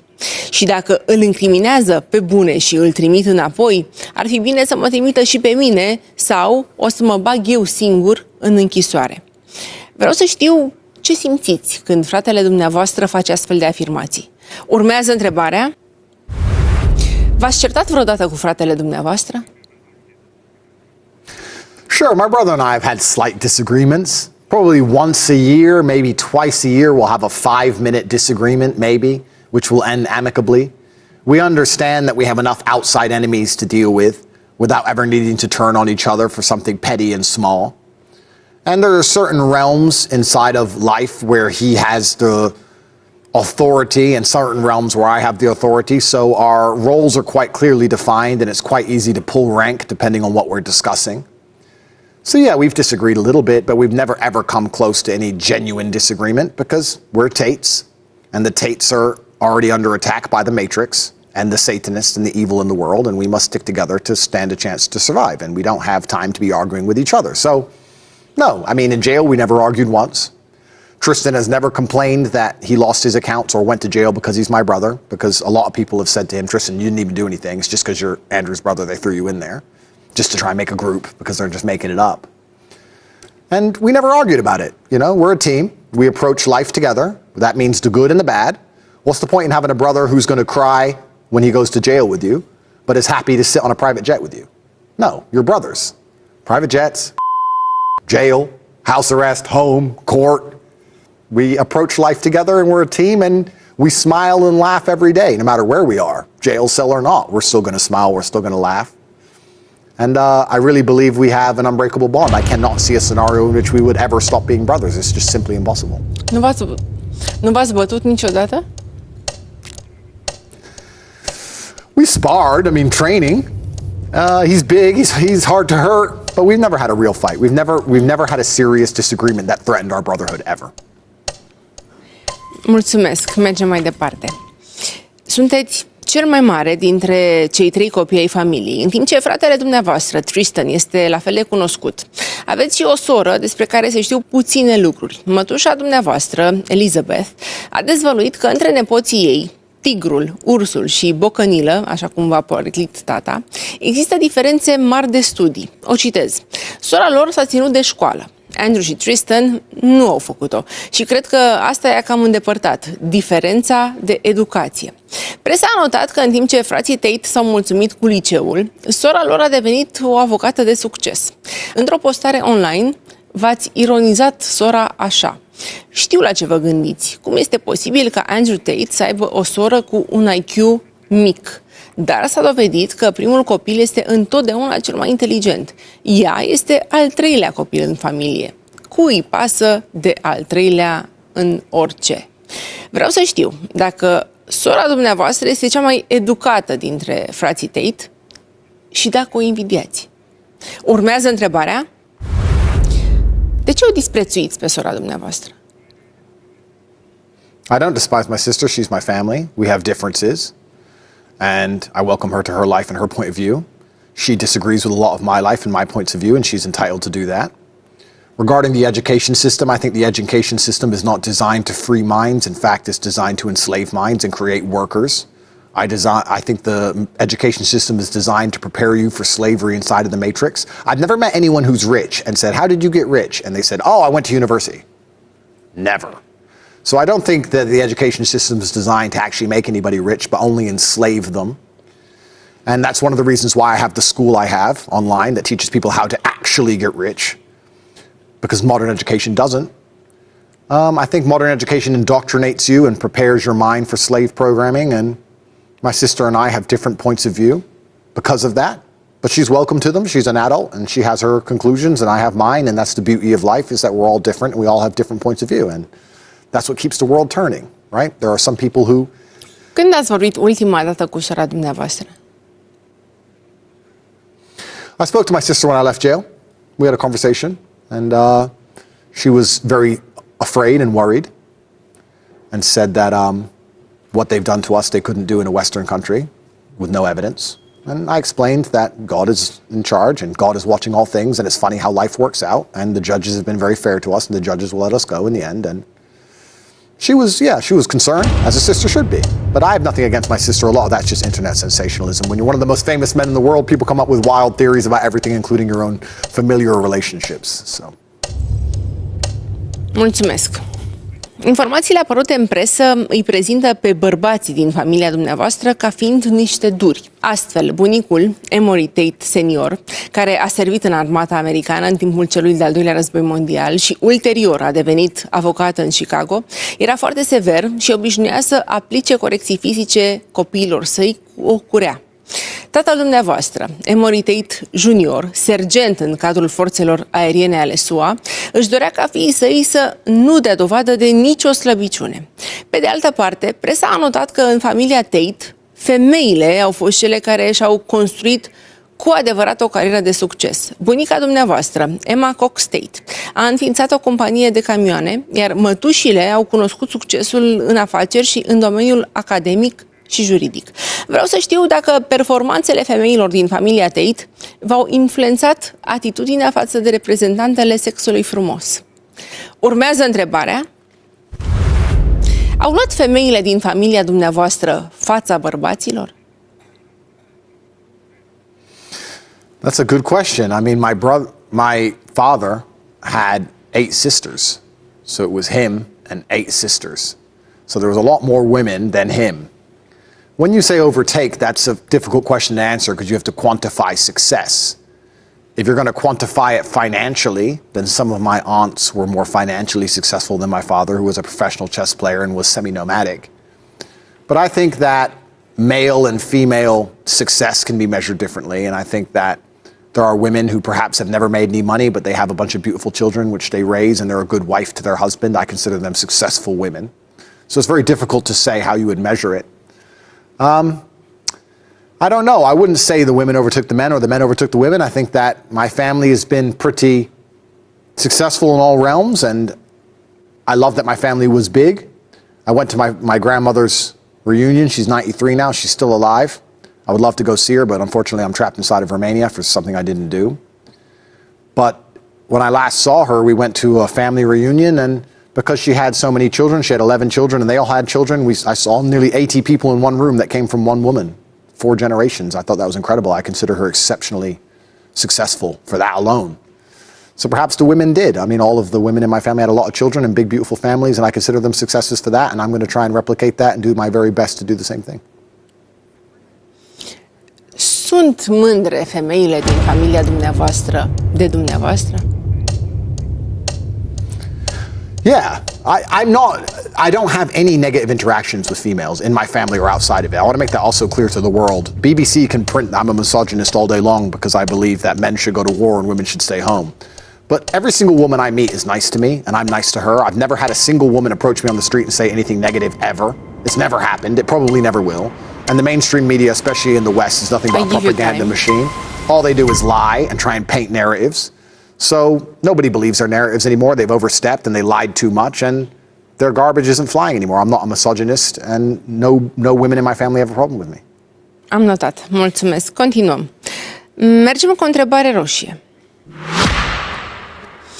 Atât dumneavoastră cât și fratele dumneavoastră v-ați arătat recunoscător față de mama care a depus eforturi mari pentru a vă crește. Prin urmare, ați promis că veți avea grijă ca ei să nu îi lipsească nimic. Presa din Marea Britanie a notat însă că, în ciuda popularității și a luxului pe care l-ați afișat de-a lungul timpului în mediul online, mama dumneavoastră locuiește și acum în aceeași zonă sărăcăcioasă din Luton.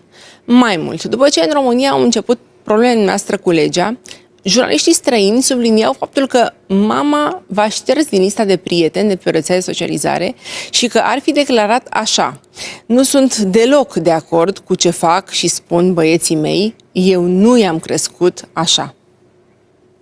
Urmează întrebarea roșie. V-a renegat mama?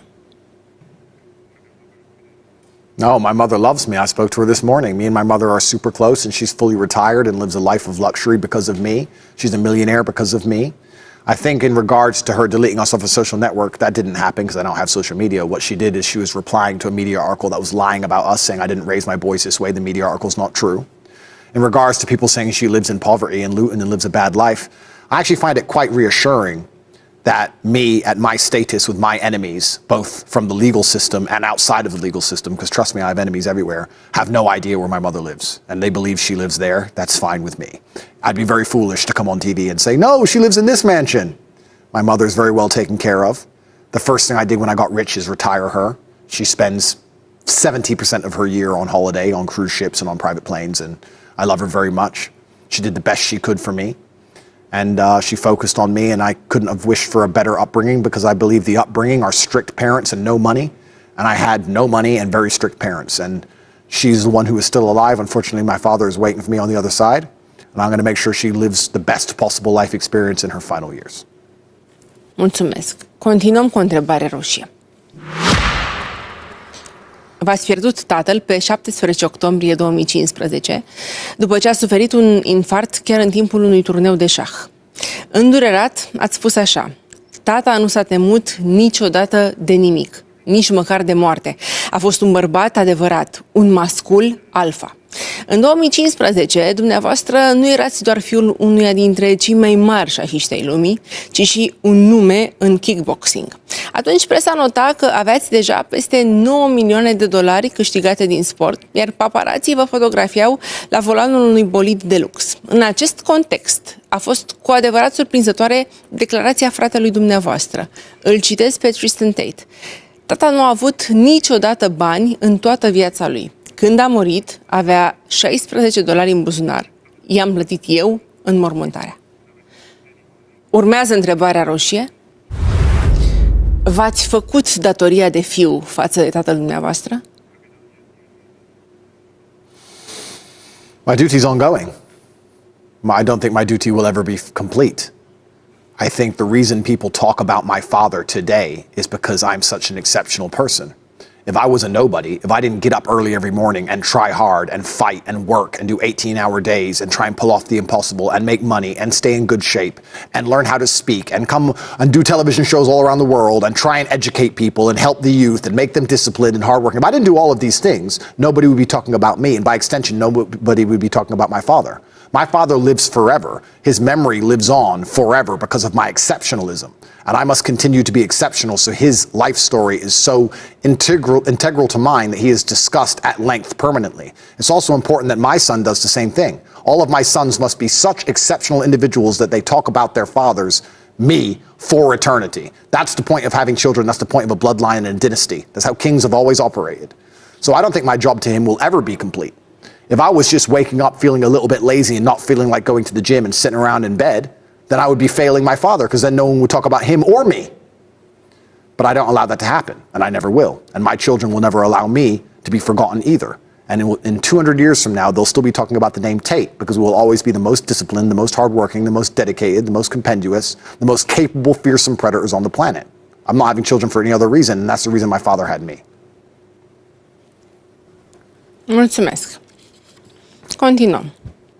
Odată cu arestarea dumneavoastră, v-au fost indisponibilizate și sechestrate 15 terenuri și clădiri situate în județele Ilfov, Prahova și Brașov, 15 autoturisme de lux, 14 ceasuri de lux, 2 lingouri și o medalie, părțile sociale deținute în cadrul la 4 firme și sumele de 86.000 de lei, 52.000 de euro, 17.000 de dolari, 10.000 de lire sterline, dar și echivalentul a 384.000 de dolari, sumă existentă în portofele de criptomonedă.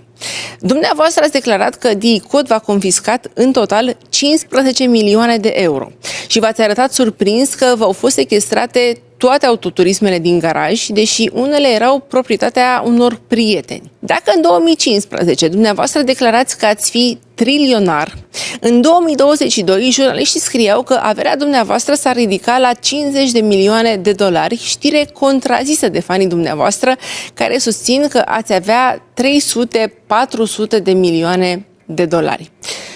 Vreau să știu la cât se ridică averea dumneavoastră. Urmează întrebarea. Sunteți mai sărac decât se crede? Well, I'm not sure what's believed. But I'm on television here, and I'm within Romania, so let me be very professional with how I answer this question. I think DCOT seized around 15 million euro. Some would estimate that's only 5% of my money, and it wouldn't bother me at all. But those people would be crazy, of course. So I had 15 million and 1 euro. That was my fortune, and unfortunately, 15 million of it's left. So I have 1 million. Well, I have 1 euro left, which I'm trying to stretch. You know, I managed to get a taxi here. He gave it to me for free. I'm left with 1 euro. But my people eat. I live a good life. I take care of everyone I love. I think anybody with a brain who understands how money works and understands how the upper echelons of life works understands that if you're truly rich, you don't even know what you have, and it's not in your name, and it's spread out, and all around the world, and it's very difficult to value certain things at certain times. Sometimes you can have 700 million, sometimes you can have 900 million, depends when you sell.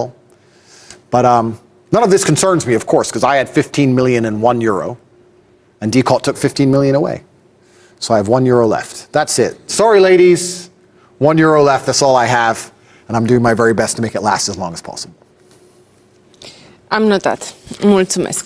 Odată cu dumneavoastră au ajuns după gratii și cele numite de presă îngerii lui Tate, cele două complice acuzate că ar fi constrâns mai multe fete să creeze conținut pornografic. Georgiana Nagel se prezenta pe rețele de socializare ca model, femeie de afaceri și chiar asistenta dumneavoastră personală și a lui Tristan. Tânăra a fost văzută de mai multe ori la volanul bolizilor dumneavoastră, deși ați afirmat că femeile nu pot conduce.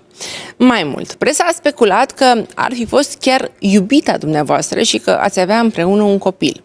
În ceea ce o privește pe Luana Radu, jurnaliștii au scris că a renunțat la uniforma de polițistă pentru a face videochat, fiind considerată șefa modelelor din studioul dumneavoastră.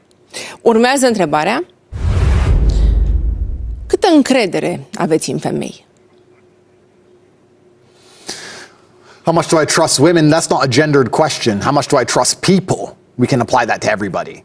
Everybody has their own selfish motivations, but I have a pretty tight circle. Nobody's failed me yet. Women can be more emotional than men, so it can be easier to use emotional arguments on them and force them or scare them. For example, let's imagine you're a corrupt police organization. What you'd do is you'd call 2,000 women who know a man. All of them would defend him. You'd look for one which is particularly scared and vulnerable. You'd bring her into the office and you'd try and force her to flip and threaten her and make it clear that she might get in trouble or she might have to pay legal fees if she doesn't do what they want. And then you try to imagine victims this way to put famous people in jail. This is what a corrupt organization would do. But I do trust people who are close to me. In regards to the two girls who put in jail, Georgiana is my personal assistant. I mean, she literally paid my electricity bill and did the shopping. I don't know how that makes her mafia, but who knows. The other one, I thought her name was Ellie. I thought her name was something else until she was arrested. I only met her twice in my life. I didn't even know her. But supposedly we're a group, we're a mafia group. I literally didn't know this person, but I met her twice. So they just threw us all together, desperate to make an imaginary case. But I mean, they told the truth to the police. They said the brothers have done nothing wrong, and we told the police the truth also, saying that nobody's done anything wrong. And I trust them because I trust that in the end, most people are pretty good-hearted, and I don't hang around with snakes. We have a saying in England, birds of a feather flock together, meaning if you're a snake, your friends are snakes. But if you have a pure heart and you do the right thing and you never snake anyone, you don't ever turn on anyone, it's not very often that people will do the same thing to you. So perhaps I just attract good people because I'm a good person. Maybe I'm magnetic, I don't know. But that's my answer. Mulțumesc.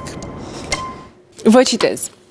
Numele meu este Andrew Tate și sunt cea mai competentă persoană de pe întreaga planetă pentru a vă învăța despre interacțiunile dintre bărbați și femei. Pe mine toate femeile pe care le văd pe stradă mă iubesc. Vreau să știu de ce credeți că vă iubesc femeile. Urmează întrebarea: câte femei vă urăsc? I don't know the exact answer. A lot of the things I say on the line, we have to remember are hyperbole. Like when you're online, you exaggerate to a degree. To sit and say that everything everybody says on YouTube, they mean literally, is asinine. And if any justice system or any media organization wants to genuinely do that, they're going to struggle with every single YouTuber that exists. I've said I'm an astronaut. Does anyone believe I've been to the moon? I've said I'm James Bond. Do I work for MI6? No. You say a lot of things on the internet which are exaggerated. However, I mean, I have a pretty happy social life with both men and women. I'm sure there are some women who hate me. I'm sure there might be some radical, hard, left-wing feminists who believe that transgender women are actually men and that men should be able to compete in women's sports and that men can have babies and all this true insanity. I'm sure there are some Satanists who genuinely hate me, both male and female. I have no interest in interacting with these people or finding out how many there are. I want to stay as far away from them as possible. I want a very nice life with very nice people who are logical and rational and see the beauty in the world. And when I meet people like that, they seem to be pretty polite to me, and I'm often pretty polite back. I've yet to have a negative interaction with anybody, male or female, on the street since the dawn of my fame ever in any country, ever. So perhaps I'm actually loved. Perhaps the media is lying. Perhaps when they come along and say, Andrew, the disgraced misogynistic influencer who believes that men should go to war and women should be protected because he's an evil person who's hated, perhaps they're lying like they lie about absolutely everything else. Perhaps everything they've ever printed is a lie. Perhaps the beginning of every war they've ever started was a lie. Perhaps the vaccine they put in our arms was a lie. Perhaps everything's a lie. Perhaps people are starting to wake up and realize that all the Matrix does is lie to enslave us. And the fact that they hate me so much and try and convince the world that I'm such a bad person is because they see me as a threat to their monopoly on information, because it is with that they purport the lies which instigate the largest injustices on the planet. Mulțumesc. Continuăm. Mergem cu o întrebare roșie. Clipurile video în care susțineați că femeile nu pot conduce mașina sau că victimele violurilor, vă citez, trebuie să poarte responsabilitatea pentru atacurile asupra lor, au fost masiv distribuite pe social media de adepții dumneavoastră și au ajuns să numere chiar și peste 12 miliarde de vizualizări. În iulie 2022, numele dumneavoastră l-a depășit în căutările Google pe cel al fostului președinte american Donald Trump sau pe cel al vedetei Kim Kardashian. Specialiștii au explicat că numărul mare al celor care empatizează cu dumneavoastră reflectă gradul de nemulțumire al bărbaților care consideră că în războiul sexelor femeile au început să piardă tot mai mult din feminitate. În ultima perioadă însă dumneavoastră nu v-ați mai arătat atât de vehement la adresa femeilor. Vreau să știu dacă ați luat în calcul că odată cu această schimbare de atitudine v-ați putea pierde din faima câștigată pe rețelele de socializare. Urmează întrebarea roșie. Mai este Andrew Tate un mascul alfa? Good question. First, let me clarify some of the things you said. One, I said women can't park. Take me to jail. I stick by it. I'm sorry. I don't think women can park very well. I've seen too many accidents. Take me to jail. Secondly, when I talked about the fact that women need to bear responsibility for rape, that is the worst possible rewording of my point ever, deliberately by the mainstream media in the West, because they are trying to vilify me because they're afraid that I am telling the truth about what's happening in the world. That is not what I said. I said that as a woman, the primary thing you should do is take care of your own personal safety to make sure that you're not put in a position where you easily could be raped. Because I was having an argument with a feminist who was saying that men shouldn't rape. And I said, I agree. Men shouldn't rape. It's heinous. It's disgusting. Men shouldn't rape. But men also shouldn't steal. But guess what? We don't live in a perfect world. And we know that sometimes people do steal. So you put your money in a bank. You don't leave it on the floor outside because someone will steal it. For the same reason why a woman should get a taxi home, not walk by herself through a dark park in the middle of the night. Not because she shouldn't be allowed to. Well, she should be allowed to walk home at night. I should be allowed to put my money on the floor. But the world's not perfect and bad things happen. And people should take responsibility for themselves. The same way I will take responsibility for my money and put it in a bank, you should take responsibility for your personal safety and make sure you're not put in a position where something easily could bad happen to you. And they took that statement, all of the 20-minute conversation, and condensed it into the fact that I said that women are responsible for their own rapes, which is garbage, because that's what the MSM does, just like Donald Trump said, fake news. As for being an alpha male, that's for other people to decide. I don't have to sit long and decide whether I am or not. Depends how you clarify it, depends how you want to quantify what an alpha male is. Am I successful? Am I capable? Am I competent? Yes. Can I do whatever I want to do? Yes. Have I ever failed? Truthfully, no. I consider myself an extremely fearsome predator, but it's up to other people to come to their own conclusions. They can decide I'm something else if they decide, but I'm not too interested in anyone else's opinion but my own. So I would have to ask for more information on what an alpha male is before I could properly answer the question. Ok. Mergem mai departe. Mulțumesc. Cu toate că de la venirea în România în 2014, paparații v-au surprins în compania unei singure vedete locale, respectiv cântăreața Lidia Buble, în 2020 ați ținut prima pagină a tabloidelor internaționale după ce ați convins-o pe fiica lui Jordan Peterson, unul dintre cei mai influenți analiști ai lumii, să vină în România pentru o întâlnire cu dumneavoastră, deși era căsătorită și devenise mamă de doar câteva luni. În schimb, fratele dumneavoastră s-a dovedit un mare admirator al frumuseților autohtone și a fost surprins în compania unor vedete precum Otilia Bilionera, Alexandra Stan sau Bianca Drăgușanu, cea care acum este imaginea unui studio de videochat, ale cărui afișe au împânzit tot Bucureștiul. Vreau să știu dacă sunteți în relații contractuale cu Bianca Drăgușanu. Urmează întrebarea. Sunt vedetele din România prea mici pentru dumneavoastră? Absolutely not. And I don't really see myself as a celebrity. Like I said, I treat all people with respect. I think that the hardworking, average, normal man is far more important than most celebrities. I actually have more respect for the man who gets up at 6 o'clock every morning and goes and digs holes in the road and comes home late at night to feed his family than I do for most celebrities, I'll be honest, because he has a much harder existence than most celebrities do. And I will treat him with absolute respect. So I'm respectful to all people. Bianca's very nice. Last time I spoke to her, she was always nice to me. I have nothing bad to say about Bianca. I can't comment on all of Tristan's love life. I'm not sure what he's up to all of the time, but I'm sure he's enjoying himself.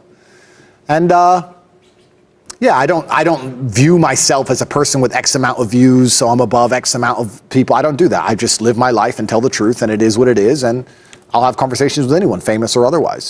I don't see myself as above anybody. Deci sunteți în relații contractuale cu Bianca Drăgușanu? I have no contracts with her, and I have not even spoken to her or seen her in a long time, but last time I spoke to her, it was a very nice conversation, and I have nothing bad at all to say about her, and her, along with all people on earth, I wish her peace and happiness and the best, and I hope she is smiling every single day, and if I see her on the street, I'll make sure I say hello. That's as far as it goes. Mulțumesc. Continuăm. În presa străină, una din fostele dumneavoastră partenere v-a descris așa. Este foarte manipulator. Îi lipsește orice fel de empatie. Este narcisist și nu cred că este capabil să simtă dragoste. Prin prisma declarațiilor făcute de dumneavoastră de-a lungul timpului, multe persoane v-au catalogat ca misogin, însă dumneavoastră v-ați descris ca fiind un bărbat tandru și romantic.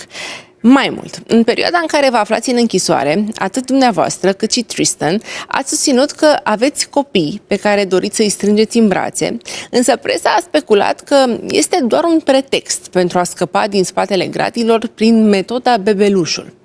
Câteva luni mai târziu, după eliberarea din închisoare, întrebat fiind dacă sunteți îndrăgostit, ați răspuns afirmativ. Urmează întrebarea.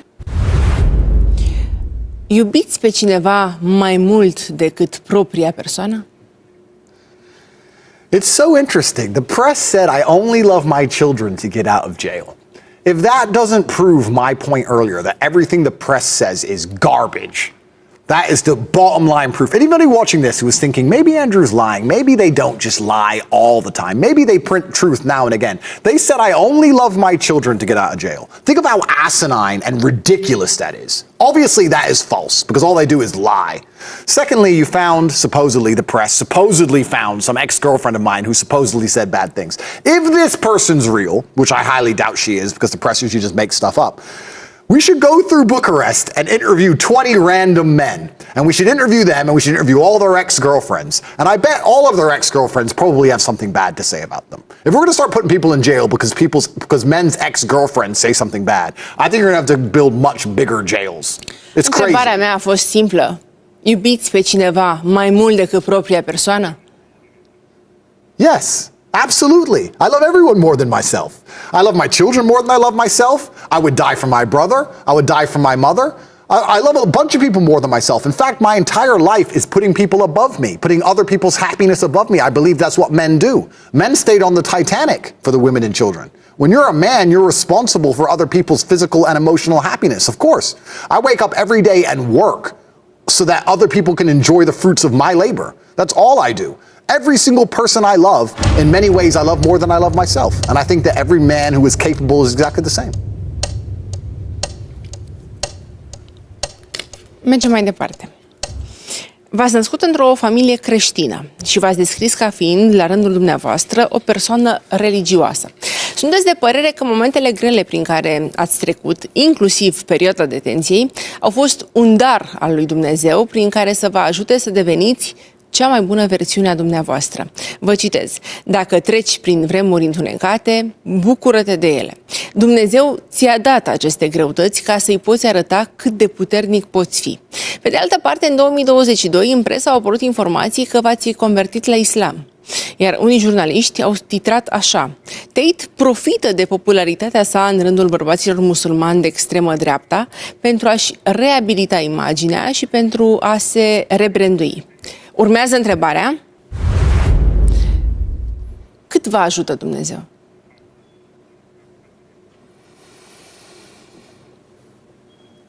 I see God in all things.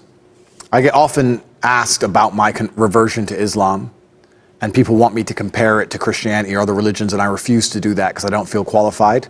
I am a student of Islam. I am learning about the religion, and I don't ever see myself qualified to speak of God in an authoritarian manner. I am below God, and I respect God, and I respect His plans for me. He is the best of planners.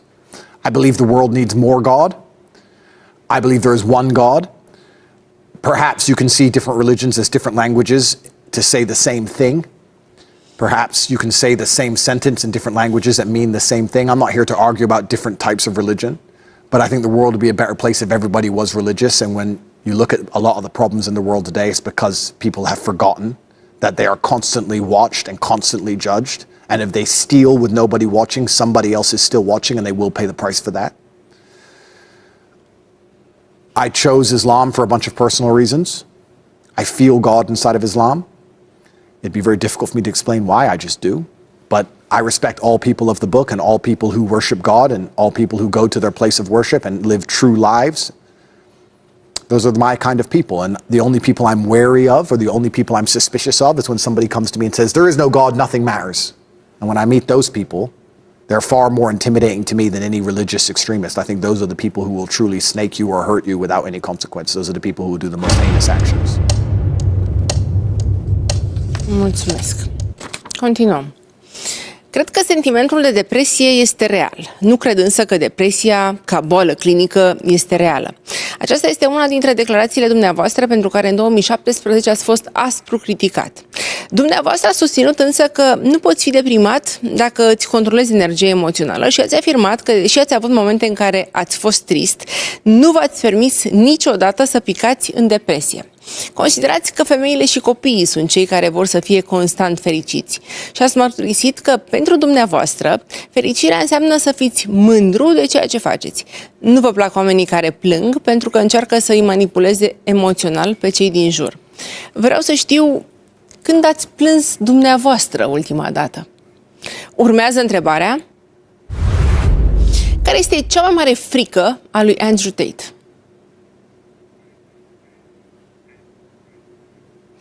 Firstly, the last time I cried was when my father died, and it's not because I couldn't stop myself crying. I could have easily stopped myself, but I allowed myself to cry out of respect for him, because I believe he deserved it as a mark of respect, and I've not cried since, not because I try not to, I just genuinely don't feel the need. It's not very conducive to a solution. I'm solution and logic orientated, and I don't see the point in crying. It doesn't get much done. So that's the last time I cried. I have fears. I have things I don't like. I don't like. Cum ar fi? I don't like the ocean. I don't like the dark water.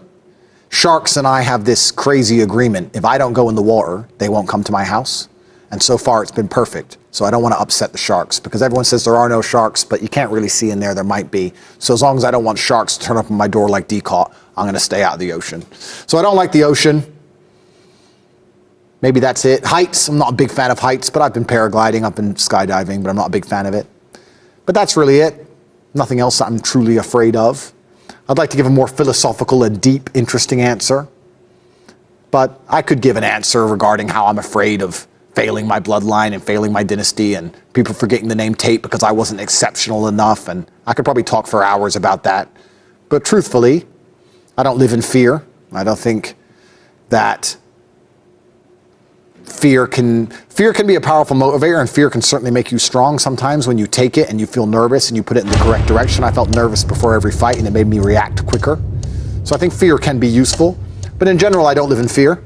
because I have absolute faith in God and I tell the truth and I believe that He's the best of planners and everything is planned out exactly how it's supposed to be, and that the bad people will face justice and the good people will walk free. So I live with a pure heart and I'm happy. I don't have time for fear, except for sharks. Mulțumesc. Mergem cu ultima întrebare și va fi o întrebare roșie. În videoclipurile postate pe rețelele socializare, ați afirmat că vă întâlniți cu fete de 18-19 ani pentru că puteți lăsa o amprentă asupra lor. După ce în 2014 v-au fost aduse în Marea Britanie acuzații de viol, pentru care nu au fost însă furnizate suficiente probe, multe dintre fostele dumneavoastră iubite au povestit că dacă în discuțiile online vă arătați tandru și atent și chiar vă oferați să le cumpărați bilete de avion pentru a veni în România, odată ajunse aici, le agresați nu doar verbal, ci și fizic, mai ales în momentele de intimitate. De-a lungul timpului, dumneavoastră v-a plăcut să vă prezentați cu poreclele de King Cobra sau Cobra Tate, cobra regală fiind cel mai mare șarpe veninos din lume. Urmează întrebarea roșie. Cât de periculos este Cobra Tate? First things first, let me clarify that initial sentence. I was talking on a Western dating show, and we were discussing how when a woman truly loves a man, she adopts a lot of her man's worldviews. If a woman truly loves a man, she might like the same interests he likes, or the same songs he likes, or the same political party he likes. It's pretty common and normal inside of relationships. When I was discussing it, another guy across from me on the panel says, well, I just married my wife, and she doesn't like any of my things. And I said, well, probably because she had 10 men she loved before, and she's tired of it, and she's been through a bunch of love and hate and breakups, and now she doesn't want to adhere to any of your worldviews. That's what I answered. And he said, well, how would I avoid her having men before me? And then we talked about how men who get with younger women, she's less likely to have relationships, et cetera, et cetera. It was a long conversation. That's the first thing I want to clarify there. Second thing, how dangerous is Cobra Tate? Cobra Tate is dangerous when he needs to be. I think any man who is capable of violence. If you're a weakling as a man, if you're a complete weakling who can never be violent or do dangerous things, you're not a good man. Instead, you're just a coward and a weakling. You have to have the capability to be violent, the capability to do bad things and decide not to. There is a time and a place for all things in this world, including violence. There's a time and a place for a big, strong man to come along and be violent to protect somebody. So I'm extremely dangerous if I decide to be. However, I have absolute mental control and I understand when it's applicable and when it isn't. And I think any good man possesses that capability. When a weak man says violence is wrong, who cares about your opinion? Because you don't have the capability to be violent. It doesn't matter what you think. You can't do it even if you need to. Someone could break into your house and assault your mother. You couldn't be violent. So who cares what you think? All good men are dangerous. We just decide to not be dangerous unless we have to be dangerous. So how dangerous am I? Absolutely, I'm a very, very dangerous person. Dați-mi un exemplu de momentul în care ați fost cel mai periculos de până acum. If somebody were to try and hurt someone I care about and love, they would... Exemplu concret din viața noastră. If somebody assaulted my girlfriend or tried to damage one of my children, they would face repercussion like they've never seen. I give you time. They would face a repercussion like they've never seen and could not expect. And I absolutely would be a formidable opponent in all realms. Of course I would protect my family. Absolutely. Sună a amenințare. Eu vreau să știu ce ați făcut concret. Apropo de cât de periculos ați fost până acum. I don't want to talk about things I have done in the past for reasons, but I am capable of doing what needs to be done to protect the people I care about, and I think all good men are. Fără limite? Sometimes life is limitless, unfortunately, yes. Mulțumesc. Acestea au fost cele 40 de întrebări. Mulțumesc în numele echipei mele pentru că sunteți aici în fața mea.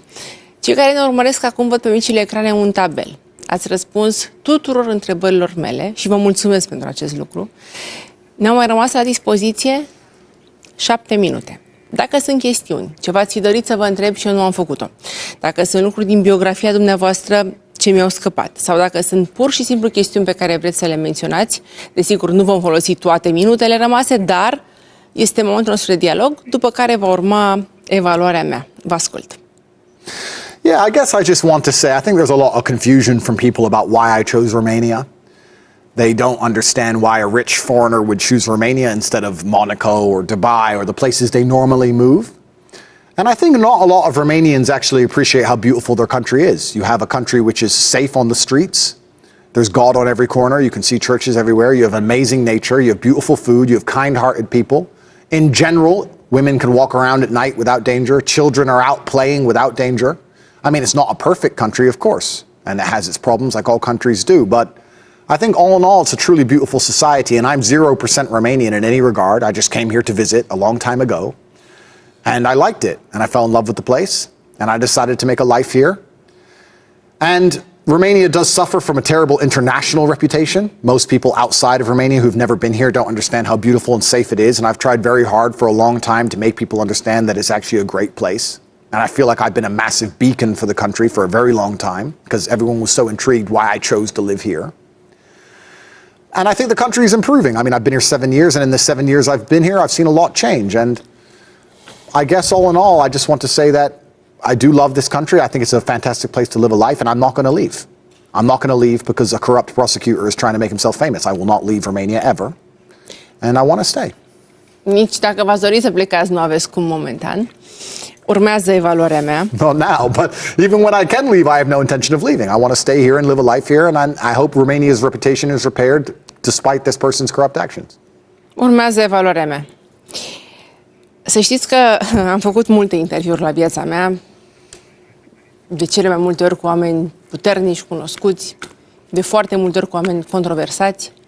Nimeni niciodată, niciun domn, să vă numesc domn, pe care l-am avut în fața ochilor mei, nu a vorbit în termeni atât de înălțători despre propria persoană ca dumneavoastră. Mi-ați spus așa în repetate rânduri. Excepțional, profesionist, magnetic.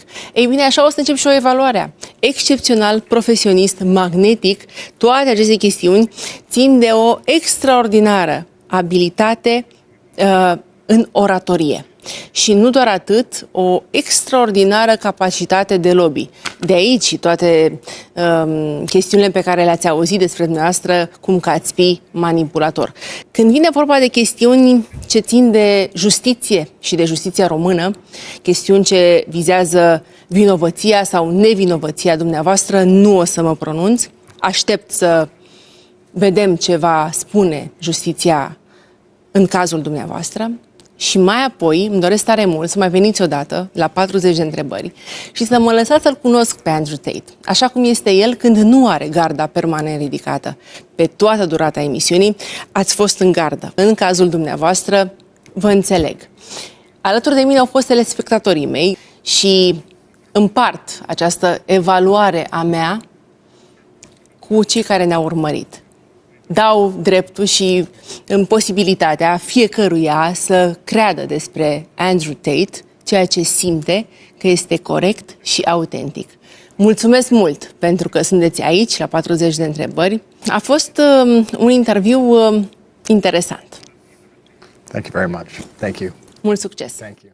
You guys made it to the end, but I've got more content on Andrew Tate coming soon and other interviews, so make sure you subscribe to the channel.